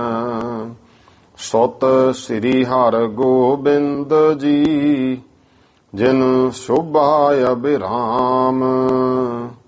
ਤੇ ਪੁੱਤਰ ਨੇ ਸ੍ਰੀ ਗੁਰੂ ਹਰਗੋਬਿੰਦ ਸਾਹਿਬ, ਜਿਨ੍ਹਾਂ ਦੀ ਬੇਅੰਤ ਮਹਾਨ ਵੱਡੀ ਸੁੰਦਰ ਸ਼ੋਭਾ ਹੈ। ਚੌਪਈ ਬੈ ਕਸੂਰ ਹੋਇਆ ਹੈ ਅਸਵਾਰਾ। ਮਹਾਰਾਜ ਕਸੂਰ ਅਵਸਥਾ 15-16 ਸਾਲ 14-15 ਸਾਲ ਦੀ ਉਮਰ, ਉਸ ਸਮੇਂ ਸਤਿਗੁਰੂ ਘੋੜੇ ਤੇ ਸਵਾਰ ਹੁੰਦੇ। ਖੇਲੇ ਬਨ ਮਹਿ ਜਾਹੇ ਸ਼ਿਕਾਰਾ। ਗੁਰੂ ਹਰਗੋਬਿੰਦ ਸਾਹਿਬ ਜੀ ਜੰਗਲਾਂ ਵਿੱਚ ਜਾ ਕੇ ਸ਼ਿਕਾਰ ਖੇਡਦੇ ਹਨ। ਸ਼ਸਤਰਨ ਕੋ ਅਭਿਆਸ ਕਰੰਤੇ, ਤੇ ਨਾਲ ਸ਼ਾਸਤਰਾਂ ਦਾ ਅਭਿਆਸ ਕਰਦੇ ਨੇ। ਨਾਹਰ ਆਦ ਘੇਰ ਨਿਬਰੰਤੇ, ਨਾਹਰ ਕਹੀਏ ਸ਼ੇਰਾਂ ਇਤਿਆਦਿਕ ਨੂੰ ਵੀ ਘੇਰ ਘੇਰ ਕੇ ਨਿਬੇੜ ਦਿੰਦੇ ਸਨ। ਸਿੱਖ ਸੁਤਨ ਕੋ ਸਾਥ ਲਜਾਵੇ, ਸਿੱਖਾਂ ਦੇ ਪੁੱਤਰਾਂ ਨੂੰ ਸਤਿਗੁਰੂ ਨਾਲ ਲੈ ਕੇ ਜਾਂਦੇ। ਸ਼ਸਤਰਨ ਕੋ ਅਭਿਆਸ ਕਰਾਵੇ, ਤੇ ਉਹਨਾਂ ਨੂੰ ਵੀ ਸ਼ਸਤਰਾਂ ਦਾ ਅਭਿਆਸ ਕਰਾਉਂਦੇ ਹਨ। ਜੋ ਸੁੰਦਰ ਸੂਰਾ ਮਨ ਭਾਵੇ, ਤੇ ਜਿਹੜਾ ਕੋਈ ਗੁਰੂ ਹਰਗੋਬਿੰਦ ਸਾਹਿਬ ਜੀ ਦੇ ਮਨ ਨੂੰ ਸੂਰਮਾ ਭਾ ਜਾਂਦਾ। ਦੇਹ ਰੋਜੀਨਾ ਪਾਸ ਰਖਾਵੇ, ਤਾਂ ਉਹਨੂੰ ਰੋਜ਼ ਦੇ ਮਾਇਆ ਲਾ ਦਿੰਦੇ ਕਿ ਇੰਨੇ ਤੈਨੂੰ ਮਾਇਆ ਰੋਜੀਨਾ ਮਿਲੂਗਾ ਰੋਜ਼ ਦਾ, ਆਪਣੇ ਨਾਲ ਰੱਖਦੇ ਹਨ। ਭਵਿੱਖਿਅਤ ਜੋ ਕਰਨੇ ਕਾਜ, ਕਿਉਂਕਿ ਜਿਹੜੇ ਭਵਿੱਖ ਦੇ ਵਿੱਚ ਕਾਰਜ ਕਰਨੇ ਹਨ। ਤਿਸ ਹਿਤ ਤਿਆਰ ਸੋ ਕਰੈ ਸਮਾਜ, ਉਹਦੇ ਵਾਸਤੇ ਹੀ ਸਾਰਾ ਇਹ ਸਮਾਜ ਮਹਾਰਾਜ ਤਿਆਰ ਕਰ ਰਹੇ ਨੇ। ਐਸੇ ਸੁਤ ਗੁਰ ਹਰ ਗੋਬਿੰਦ, ਐਸੇ ਭਾਈ ਗੁਰੂ ਹਰਗੋਬਿੰਦ ਸਾਹਿਬ ਜੀ ਗੁਰੂ ਅਰਜਨ ਦੇ ਪਾਤਸ਼ਾਹ ਦੇ ਜੋ ਪੁੱਤਰ ਹਨ। ਸੁਨੋ ਕਥਾ ਅਰਜਨ ਬਖਸ਼ਿੰਦ, ਇਹ ਤੇ ਹੁਣ ਦੱਸਦਾ ਵੀ ਇੱਧਰ ਤਾਂ ਇਉਂ ਮਹਾਰਾਜ 6ਵੇਂ ਪਾਤਸ਼ਾਹ ਦਾ ਜੀਵਨ ਚੱਲ ਰਿਹਾ, ਤੇ ਸੁਣੋ ਭਾਈ ਜੋ ਆ ਬਖਸ਼ਿੰਦ ਸਤਿਗੁਰੂ ਗੁਰੂ ਅਰਜਨ ਦੇ ਮਹਾਰਾਜ, ਉਹਨਾਂ ਦੀ ਜੋ ਕਥਾ ਹੈ। ਦੋਹਰਾ ਸ੍ਰੀ ਸਤਿਗੁਰ ਇੱਕ ਦਿਨ ਥਿਰੇ, ਸੰਗਤ ਦਰਸ ਤੇ ਆਏ। ਸ੍ਰੀ ਗੁਰੂ ਅਰਜਨ ਦੇ ਪਾਤਸ਼ਾਹ ਜੀ ਇੱਕ ਦਿਨ ਦੀਵਾਨ ਵਿੱਚ ਬੈਠੇ, ਸੰਗਤਾਂ ਦਰਸ਼ਨ ਕਰਨ ਆ ਰਹੀਆਂ ਹਨ, ਦਰਸ਼ਨ ਕਰਦੇ ਹਨ। ਸਿੱਖ ਤੇ ਲੋਕਾ ਨਾਮ ਜਿਸ, ਚਰਨ ਕਮਲ ਸਿਰ ਨਾਏ। ਇੱਕ ਸਿੱਖ ਜਿਹਦਾ ਨਾਮ ਭਾਈ ਤਲੋਕਾ ਹੈ, ਉਹ ਮਹਾਰਾਜ ਕੋਲ ਆਇਆ ਤੇ ਸਤਿਗੁਰਾਂ ਦੇ ਚਰਨਾਂ ਕਮਲਾਂ ਤੇ ਸੀਸ ਨਿਵਾਇਆ। ਚੌਪਈ ਹਾਥ ਜੋੜ ਤਿਨ ਅਰਜ ਗੁਜਾਰੀ, ਉਸ ਨੇ ਹੱਥ ਜੋੜ ਕਰ ਬੇਨਤੀ ਕੀਤੀ। ਮੈਂ ਆਇਓ ਪ੍ਰਭ ਸ਼ਰਨ ਤੁਮਾਰੀ, ਮਹਾਰਾਜ ਮੈਂ ਤੁਹਾਡੀ ਸ਼ਰਨ ਵਿੱਚ ਆਇਆ ਹਾਂ। ਜਿਸ ਤੇ ਮੋਰ ਹੋਏ ਕਲਿਆਣ, ਜਿਹਦੇ ਕਰਕੇ ਮਹਾਰਾਜ ਮੇਰਾ ਕਲਿਆਣ ਹੋ ਜਾਵੇ। ਜੁਗ ਲੋਕਨ ਮੈਂ ਆਨੰਦ ਮਹਾਨ, ਦੋਹਾਂ ਲੋਕਾਂ ਵਿੱਚ ਮਹਾਰਾਜ ਜੀ ਬਹੁਤਾ ਆਨੰਦ ਖੁਸ਼ੀ ਪ੍ਰਾਪਤ ਹੋਵੇ। ਆਸ ਮੁਝ ਕੋ ਦੀਜੈ ਉਪਦੇਸ਼, ਇਸ ਤਰ੍ਹਾਂ ਦਾ ਮੈਨੂੰ ਮਹਾਰਾਜ ਜੀ ਕਿਰਪਾ ਕਰੋ, ਉਪਦੇਸ਼ ਦੇਵੋ। ਸੁਨਤ ਕਮਾਵਤ ਨਾਸਹਿ ਕਲੇਸ਼, ਜਿਹਨੂੰ ਉਪਦੇਸ਼ ਨੂੰ ਸੁਣਦਿਆਂ ਕਮਾਉਂਦਿਆਂ ਜਿਹੜੇ ਕਲੇਸ਼ ਹਨ ਉਸ ਮਨ ਦੇ ਸਾਰੇ ਨਸ ਜਾਣ। ਸੁਨ ਸਤਿਗੁਰ ਕਰ ਦਇਆ ਸੁਨਾਈ, ਤਾਂ ਇਹ ਬੇਨਤੀ ਸੁਣ ਕੇ ਦਇਆ ਕਰਦਿਆਂ ਸਤਿਗੁਰਾਂ ਨੇ ਉਪਦੇਸ਼ ਕਿਹਾ।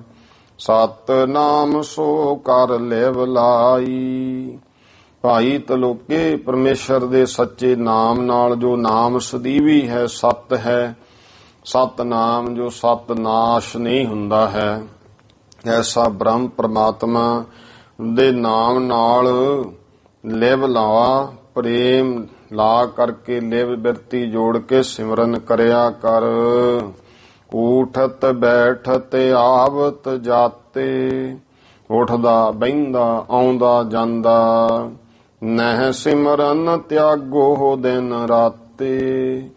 ਦਿਨ ਰਾਤ ਇਸ ਤਰ੍ਹਾਂ ਪਰਮੇਸ਼ਰ ਦੇ ਨਾਮ ਦਾ ਸਿਮਰਨ ਨਹੀਂ ਤਿਆਗਣਾ ਹੈ। ਪਰਮੇਸ਼ਰ ਭਾਣੇ ਕੋ ਮਾਨ। ਫਿਰ ਭਾਈ ਤਲੋਕੇ ਪਰਮੇਸ਼ਰ ਦਾ ਜੋ ਭਾਣਾ ਹੈ ਉਹਨੂੰ ਮੰਨਣਾ ਹੈ। ਹਰਖੋ ਭਲੀ ਕਰੈ ਜਿਮ ਜਾਨ। ਇਸ ਤਰ੍ਹਾਂ ਪ੍ਰਸੰਨ ਰਹਿਣਾ, ਇਹ ਜਾਣ ਲੈਣਾ ਜੋ ਪਰਮੇਸ਼ਰ ਕਰਦਾ ਭਲਾਈ ਹੀ ਕਰਦਾ ਹੈ। ਦੋਸ ਆਰੋਪਹੁ ਕੋਇ ਨ ਪ੍ਰਭ ਮੈਂ। ਤੇ ਪਰਮੇਸ਼ਰ ਦੇ ਵਿੱਚ ਕੋਈ ਵੀ ਦੋਸ਼ ਨਹੀਂ ਆਰੋਪਣਾ ਹੈ ਕਿ ਰੱਬ ਨੇ ਐ ਮਾੜਾ ਕਰਤਾ, ਰੱਬ ਐ ਕੋ ਕਰਦਾ। ਪਰਮੇਸ਼ਰ ਦੇ ਵਿੱਚ ਕੋਈ ਦੋਸ਼ ਨਹੀਂ ਆਰੋਪਣਾ ਹੈ। ਜੋ ਵਿਆਪਕ ਨਭ ਕੀ ਸਮ ਸਭ ਮੈਂ। ਜੋ ਪਰਮੇਸ਼ਰ ਆਕਾਸ਼ ਦੀ ਨਿਆਈ ਸਾਰਿਆਂ ਦੇ ਵਿੱਚ ਵਿਆਪਕ ਹੈ, ਬਰਾਬਰ ਹੈ। ਤਨ ਹੰਤਾ ਕੋ ਤਜ ਅਭਿਆਸ। ਆਪਣੇ ਤਨ ਦੀ ਹੰਗਤਾ ਵੀ ਮੈਂ ਕੁਛ ਵੱਖਰਾ, ਮੇਰਾ ਵੀ ਸਰੀਰ। ਇਸ ਤਨ ਦੀ ਹੰਗਤਾ ਨੂੰ ਤਿਆਗ ਕਰਕੇ ਅਭਿਆਸੀ ਬਣਨਾ ਹੈ। ਸਨੈ ਸਨੈ ਲੱਖ ਰੂਪ ਪ੍ਰਕਾਸ਼। ਹੌਲੀ ਹੌਲੀ ਆਪਣੇ ਅੰਦਰ ਉਸ ਪ੍ਰਕਾਸ਼ ਸਰੂਪ ਨੂੰ ਜਾਣਨਾ ਹੈ। ਰਹੋ ਅਹਿੰਸ ਸਭ ਪਰ ਕਰ ਦਇਆ। ਤੇ ਅਹਿੰਸਾ ਵਿੱਚ ਹਿੰਸਾ ਨਹੀਂ ਕਰਨੀ ਹੈ, ਸਾਰਿਆਂ ਤੇ ਦਇਆ ਕਰਨੀ ਹੈ। ਕਿਸ ਕੋ ਨਾਹੇ ਦੁਖਾਵੋ ਹੀਆ। ਕਿਸੇ ਦਾ ਵੀ ਭਾਈ ਤਲੋਕੇ ਹਿਰਦਾ ਨਹੀਂ ਦਿਖਾਉਣਾ। ਜਥਾ ਲਾਭ ਕੀਜੈ ਸੰਤੋષਾ। ਤੇ ਜੈਸਾ ਲਾਭ ਜੋ ਮਿਲ ਗਿਆ ਉਸ ਤੇ ਸੰਤੋਖ ਰੱਖਣਾ। ਤਜੋ ਵਿਕਾਰ ਸਾਧ ਜੇ ਰੋਸਾ। ਤੇ ਜਿਹੜੇ ਵਿਕਾਰ ਹਨ ਉਹ ਛੱਡ ਦੇਣੇ ਹਨ। ਇਸ ਤਰ੍ਹਾਂ ਦਾ ਗੁੱਸਾ ਜਿਹੜਾ ਹੈ ਜਾਂ ਰਸਕਸ ਵਿਕਾਰਾਂ ਦੇ ਸਵਾਦ ਨੇ ਉਹ ਛੱਡ ਦੇਣੇ ਨੇ। ਇਮ ਸਤਿਗੁਰ ਤੇ ਲੈ ਉਪਦੇਸ਼। ਇਸ ਤਰ੍ਹਾਂ ਸਤਿਗੁਰੂ ਤੋਂ ਉਪਦੇਸ਼ ਲੈ ਕੇ ਗਮਨਿਓ ਗਜਨੀ ਆਪਣੇ ਦੇਸ਼। ਉਹ ਆਪਣੇ ਦੇਸ਼ ਗਜਨੀ ਨੂੰ ਚਲਿਆ ਗਿਆ ਹੈ। ਮੁਗਲ ਚਾਕਰੀ ਤਹਾਂ ਕਰੰਤਾ। ਉੱਥੇ ਉਹ ਮੁਗਲਾਂ ਦੀ ਚਾਕਰੀ ਨੌਕਰੀ ਕਰਦਾ ਸੀ ਰਾਜੇ ਦੀ। ਵਹਿਰ ਅਰੂਡੇ ਸੰਗਰ ਹੰਤਾ। ਜਦੋਂ ਮੁਗਲ ਰਾਜਾ ਬਾਹਰ ਕਿਤੇ ਜਾਂਦਾ ਸੀ ਸ਼ਿਕਾਰ ਇਤਿਆਦਿਕ ਅਸਵਾਰ ਹੋ ਕੇ ਨਾਲ ਰਹਿੰਦਾ। ਲੇਤ ਰਜਤ ਪਣ ਨਿਤ 50। ਤੇ ਦੇਖੋ ਏਡਾ ਸੀ ਉਸ ਸਮੇਂ ਕਿ ਨਿਤ ਲੇਤ ਰਜਤ ਪਣ। ਰਜਤ ਪਣ ਚਾਂਦੀ ਦੇ ਰੁਪਈਆਂ ਨੂੰ ਕਹਿੰਦੇ ਐ। 50 ਇਉਂ 50 25 ਵੀ ਗਿਣਤੀ ਆ ਗਈ। 50 50 ਰੁਪਏ ਭਾਈ ਨਿਤ। ਇਹ ਜਾਂ ਉਹਨਾਂ ਸਮਿਆਂ ਵਿੱਚ ਵੈਸੇ ਆਮ ਇਹੀ ਹੁੰਦਾ ਸੀ, ਚਵੰਨੀ ਮਿਲ ਜਾਣੀ ਨਿਤ ਦਾ ਰੋਜ਼ੀਨਾ ਜਾਂ 58। ਇਹ ਇੱਥੇ ਵੀ ਆਪਾਂ ਲੈ ਸਕਦੇ ਹਾਂ ਅਰਥ। ਉਹ ਰੋਜ਼ ਦਾ ਭਾਵ ਰਜਤਪਣ। ਨਿਤ ਦੇ ਇਹ ਰੁਪਈਏ ਰੋਜ਼ ਦੀ ਤਨਖਾਹ ਸੀ। ਆ ਯੁੱਧ ਕਰੇ ਰਹਿਤ ਤਿਸ ਪਾਸ। ਉਹਦੇ ਕੋਲ ਰਹਿ ਕਰਕੇ ਭਾਈ ਇਸ ਤਰ੍ਹਾਂ ਸ਼ਸਤਰ ਵਿਦਿਆ ਰੋਜ਼ ਆਯੁੱਧ ਸ਼ਸਤਰ ਰੱਖਦਾ ਤੇ ਜਿੱਥੇ ਵੀ ਲੋੜ ਹੋਣੀ ਵਰਤੋਂ ਕਰਨੀ, ਭਾਵ ਸਿਪਾਹੀ ਬਾਡੀਗਾਰਡ ਤੌਰ ਤੇ ਨਾਲ ਰਹਿੰਦਾ ਹੈ। ਚੜਿਓ ਮੁਗਲ ਇੱਕ ਦਿਵਸ ਸ਼ਿਕਾਰ। ਇੱਕ ਦਿਨ ਉਹ ਮੁਗਲ ਸ਼ਿਕਾਰ ਨੂੰ ਚੜਿਆ ਹੈ। ਸੰਗ ਤੇ ਲੋਕਾ ਅਸ ਅਸਵਾਰ। ਤੇ ਨਾਲ ਭਾਈ ਤਲੋਕਾ ਵੀ ਘੋੜੇ ਤੇ ਸਵਾਰ ਹੈ। ਮੁਗਲ ਅਗਾਰੀ ਮਿਰਗ ਪਲਾਈ। ਮੁਗਲ ਦੇ ਅੱਗੇ ਜਿਹੜਾ ਮਿਰਗ ਭੱਜਿਆ ਹੈ। ਪਿੱਛੇ ਲਾਗੇ ਤੁਰੰਗ ਤਬਾਈ। ਤਾਂ ਪਿੱਛੇ ਘੋੜੇ ਭਜਾ ਕੇ ਇਹ ਲੱਗ ਗਏ। ਜਬ ਹੋ ਤੇ ਲੋਕੇ ਕੀਨ ਸੁਨੇਰਾ। ਜਦੋਂ ਭਾਈ ਤਲੋਕਾ ਜੀ ਨੇ ਵੇਖਿਆ ਵੀ ਨੇੜੇ ਪਹੁੰਚ ਗਏ। ਘੋਰਾ ਮਿਲਿਓ ਨਿਕਟ ਤਬ ਹੇਰਾ। ਤੇ ਨੇੜੇ ਜਦੋਂ ਸ਼ਿਕਾਰ ਦੇ ਘੋੜਾ ਕੋਲ ਪਹੁੰਚਿਆ ਵੇਖਿਆ। ਖੈਂਚ ਖੜਗ ਕੋ ਤਾਂ ਪਰ ਝਾਰਾ। ਇੱਕਦਮ ਕਿਰਪਾਨ ਕੱਢੀ, ਖੜਗ ਤੇ ਉਹਦੇ ਤੇ ਵਾਰ ਕਰ ਦਿੱਤਾ। ਮ੍ਰਿਗਣੀ ਗਰਭ ਦੁਧਾ ਕਰ ਢਾਰਾ। ਉਹ ਜਿਹੜੀ ਮਿਰਗਣੀ ਸੀ ਨਾ, ਉਹ ਗਰਭ ਅਵਸਥਾ ਵਿੱਚ ਸੀ। ਦੁਧਾ ਇਉਂ ਉਹਦੇ ਟੁਕੜੇ ਕਰ ਸੁੱਟੇ ਹਨ। ਜੁਗ ਅਰ ਭਕ ਵਿੱਚ ਤੇ ਗਿਰ ਪਰੇ। ਜੁਗ ਅਰ ਭਕ ਨਾਮ ਹੈ ਬੱਚਿਆਂ ਦਾ, ਜੁਗ ਨਾਮ ਹੈ ਦੋ ਦਾ। ਜਦੋਂ ਮਾਰਿਆ ਤੇ ਉਹਦੇ ਦੋ ਬੱਚੇ ਪੇਟ ਵਿੱਚੋਂ, ਜਦੋਂ ਪੇਟ ਚੀਰਿਆ ਗਿਆ, ਡਿੱਗ ਪਏ ਬਾਹਰ। ਕਿਤਕ ਕਾਲ ਮਹਿ ਤਰਫਤ ਮਰੇ। ਕੁਝ ਸਮੇਂ ਵਿੱਚ ਹੀ ਉਹ ਬੱਚੇ ਤੜਫਦੇ ਮਰ ਗਏ। ਦੇਖ ਤਿਲੋਕੇ ਕਰਨਾ ਠਾਨੀ। ਭਾਈ ਤਿਲੋਕੇ ਨੇ ਵੇਖ ਕੇ ਕਰਨਾ ਮਨ ਵਿੱਚ ਬਰਾਗ ਕਰ ਲਿਆ। ਧਿਕ ਧਿਕ ਆਪਣੇ ਕਰਮ ਬਖਾਨੀ। ਆਪਣੇ ਕਰਮ ਨੂੰ ਤਰਕਾਰ ਕਹਿੰਦਾ। ਉਹ ਤਿਲੋਕਿਆ ਕੀ ਪਾਪ ਕੀਤਾ, ਇੱਕ ਨੂੰ ਮਾਰਦਾ, 3 ਕਤਲ ਕਰ ਦਿੱਤੇ। ਐਸੋ ਪਾਪ ਅਚਾਨਕ ਲਿਓ। ਇਸ ਤਰ੍ਹਾਂ ਦਾ ਤੂੰ ਤਾਂ ਅਚਾਨਕ ਹੀ ਆਪਦੇ ਤੇ ਪਾਪ ਲੈ ਲਿਆ। ਇੱਕ ਕੇ ਹਤੇ 3 ਮਰ ਗਇਓ। ਇੱਕ ਨੂੰ ਮਾਰਦਾ ਸੀ, 3 ਮਰ ਗਏ। ਗੁਰ ਉਪਦੇਸ਼ ਕਰਿਓ ਤਬ ਸਿਮਰਨ। ਤਾਂ ਗੁਰੂ ਮਹਾਰਾਜ ਦਾ ਉਪਦੇਸ਼ ਚੇਤੇ ਕੀਤਾ ਹੈ। ਦਇਆ ਕਰੈ ਨਹਿ ਹਨੋ ਜੀਵ ਗਨ। ਕਿ ਭਾਈ ਤਿਲੋਕੇ ਦਇਆ ਕਰਨੀ ਹੈ, ਜੀਵਾਂ ਨੂੰ ਨਹੀਂ ਮਾਰਨਾ ਹੈ। ਸੋ ਮੁਝ ਤੇ ਨਹਿ ਗਇਓ ਕਮਾਇਓ। ਆ ਮੇਰੇ ਤੋਂ ਹੁਣ ਉਹ ਕਮਾਇਆ ਨਹੀਂ ਗਿਆ ਗੁਰੂ ਦਾ ਉਪਦੇਸ਼ ਬਚਨ। ਜਾਂ ਤੇ ਦੋਸ਼ ਅਦਕ ਮੈਂ ਪਾਇਓ। ਇਸ ਕਰਕੇ ਮੈਂ ਤੇ ਬਹੁਤ ਵੱਡਾ ਦੋਸ਼ ਪ੍ਰਾਪਤ ਕਰ ਲਿਆ। ਸ਼ਸਤਰ ਪਾਸ ਤੇ ਅਗ ਹੋਏ ਆਵੇ। ਜੇ ਹੁਣ ਸ਼ਸਤਰ ਕੋਲ ਹੋਊਗਾ ਫਿਰ ਤਾਂ ਪਾਪ ਹੋਵੇਗਾ ਹੀ। ਤਿਆਗਨ ਕਰੋ ਨ ਪੁਨ ਕੋ ਕਾਵੇ। ਹੁਣ ਮਨ ਵਿੱਚ ਇਹ ਫੁਰਨਾ, ਦੇਖੋ ਇਹ ਫੁਰਨਾ ਇੱਕ ਸ਼ਸਤਰ ਜਿਹੜਾ ਹੈ ਨਾ, ਸ਼ਸਤਰ ਦਇਆ ਦਾ ਪ੍ਰਤੀਕ ਹੈ। ਸ਼ਸਤਰ ਨਾਲ ਵੀ ਦਇਆ ਕੀਤੀ ਜਾਂਦੀ ਹੈ। ਦੁਸ਼ਟ ਨੂੰ ਮਾਰ ਕੇ ਦਇਆ ਕਰ ਦੇਣੀ, ਇਹ ਸ਼ਸਤਰਾਂ ਨਾਲ ਦਇਆ। ਹੁਣ ਉਹਨੇ ਆਪਣੇ ਮਨ ਦੇ ਵਿੱਚ ਹੀ ਇਸ ਤਰ੍ਹਾਂ ਫੁਰਨਾ ਬਣਾ ਲਿਆ ਕਿ ਮਹਾਰਾਜ ਨੇ ਨਹੀਂ ਸੀ ਕਿਹਾ ਵੀ ਸ਼ਸਤਰ ਨਾ ਰੱਖੀ ਤੂੰ, ਮਹਾਰਾਜ ਨੇ ਤਾਂ ਦਇਆ ਕਰਨੀ ਕਿਹਾ। ਪਰ ਉਹਦੇ ਮਨ ਦੇ ਵਿੱਚ ਹੀ ਫੁਰਨਾ ਉੱਠਿਆ ਵੀ ਸ਼ਸਤਰ ਕੋਲ ਨੇ ਤਾਂ ਪਾਪ ਹੋਇਆ। ਤਿਆਗਨ ਕਰੋ ਨਾ ਪੁਨ ਕੋ ਘਾਵੇ। ਇਉਂ ਕਰਦਾ ਇਹਨੂੰ ਸ਼ਸਤਰ ਹੀ ਤਿਆਗ ਦਿੰਦਾ ਤਾਂ ਕਿ ਮੁੜ ਕੇ ਕਿਸੇ ਨੂੰ ਮੈਂ ਮਾਰਾਂਗਾ ਨਹੀਂ। ਚਿੱਤ ਵਿਚਾਰ ਤਲਵਾਰ ਹਟਾਈ। ਤਾਂ ਉਹਨੇ ਮਨ ਵਿੱਚ ਇਹ ਗੱਲ ਵਿਚਾਰ ਕੇ ਤਲਵਾਰ ਜਿਹੜੀ ਆਪਣੇ ਕੋਲੇ ਰੱਖਣੀ ਬੰਦ ਕਰ ਦਿੱਤੀ। ਤੇਗ ਕਾਠ ਕੀ ਕਰ ਗਰ ਪਾਈ। ਇਹ ਹੁਣ ਤਲਵਾਰ ਚਾਹੀਦੇ ਉਸੇ ਤਰ੍ਹਾਂ ਮਿਆਨ ਬਣਾ ਕੇ ਇੱਕ ਲੱਕੜ ਦੀ ਤਲਵਾਰ ਵਿੱਚ ਬਣਾ ਲਈ ਕਿ ਬਾਹਰੋਂ ਉਸੇ ਤਰ੍ਹਾਂ ਹੀ ਦਿਸੇ। ਨੌਕਰੀ ਕਰਨੀ ਹੈ ਪਰ ਉਹ ਲੱਕੜ ਦੀ ਇੱਕ ਤਲਵਾਰ ਤਿਆਰ ਕਰਕੇ ਕਿਰਪਾਨ ਇਹਨੇ ਵੱਡੀ ਉਵੇਂ ਮਿਆਨ ਸਾਰਾ ਉਹ ਗਲ ਵਿੱਚ ਪਾ ਲਈ ਹੈ। ਇਹ ਮਨ ਦੇ ਵਿੱਚ ਇਹਦਾ ਫੁਰਨਾ ਆਇਆ ਤੇ ਕੋਈ ਸਮਾਂ ਇਹਦੀ ਸ਼ਿਕਾਇਤ ਹੋ ਗਈ। ਕਿਵੇਂ ਗੁਰੂ ਅਰਜਨ ਦੇਵ ਪਾਤਸ਼ਾਹ ਨੇ ਫਿਰ ਇਹਦੀ ਪੱਤ ਰੱਖੀ, ਉਹ ਕਥਾ ਕੱਲ ਦੇ ਸਮੇਂ ਆਪਾਂ ਪੜ੍ਹਾਂ ਸੁਣਾਂਗੇ। ਆਓ ਟਾਈਮ ਹੋ ਗਿਆ ਹੈ ਸਮਾਪਤੀ ਦਾ। ਭੁੱਲ ਚੁੱਕ ਦੀ ਖਿਮਾ। ਸਰਬੱਤ ਮਾਈ ਭਾਈ ਉਚਾਰਨ ਕਰੋ ਜੀ। ਵਾਹਿਗੁਰੂ ਨਾਮ ਜਹਾਜ ਹੈ, ਚੜੇ ਸੋ ਉਤਰੇ ਪਾਰ। ਜੋ ਸ਼ਰਧਾ ਕਰ ਸੇਵੰਦੇ, ਗੁਰ ਪਾਰ ਉਤਾਰਨ ਹਾਰ। ਵਾਹਿਗੁਰੂ ਜੀ ਕਾ ਖਾਲਸਾ, ਵਾਹਿਗੁਰੂ ਜੀ ਕੀ ਫਤਿਹ।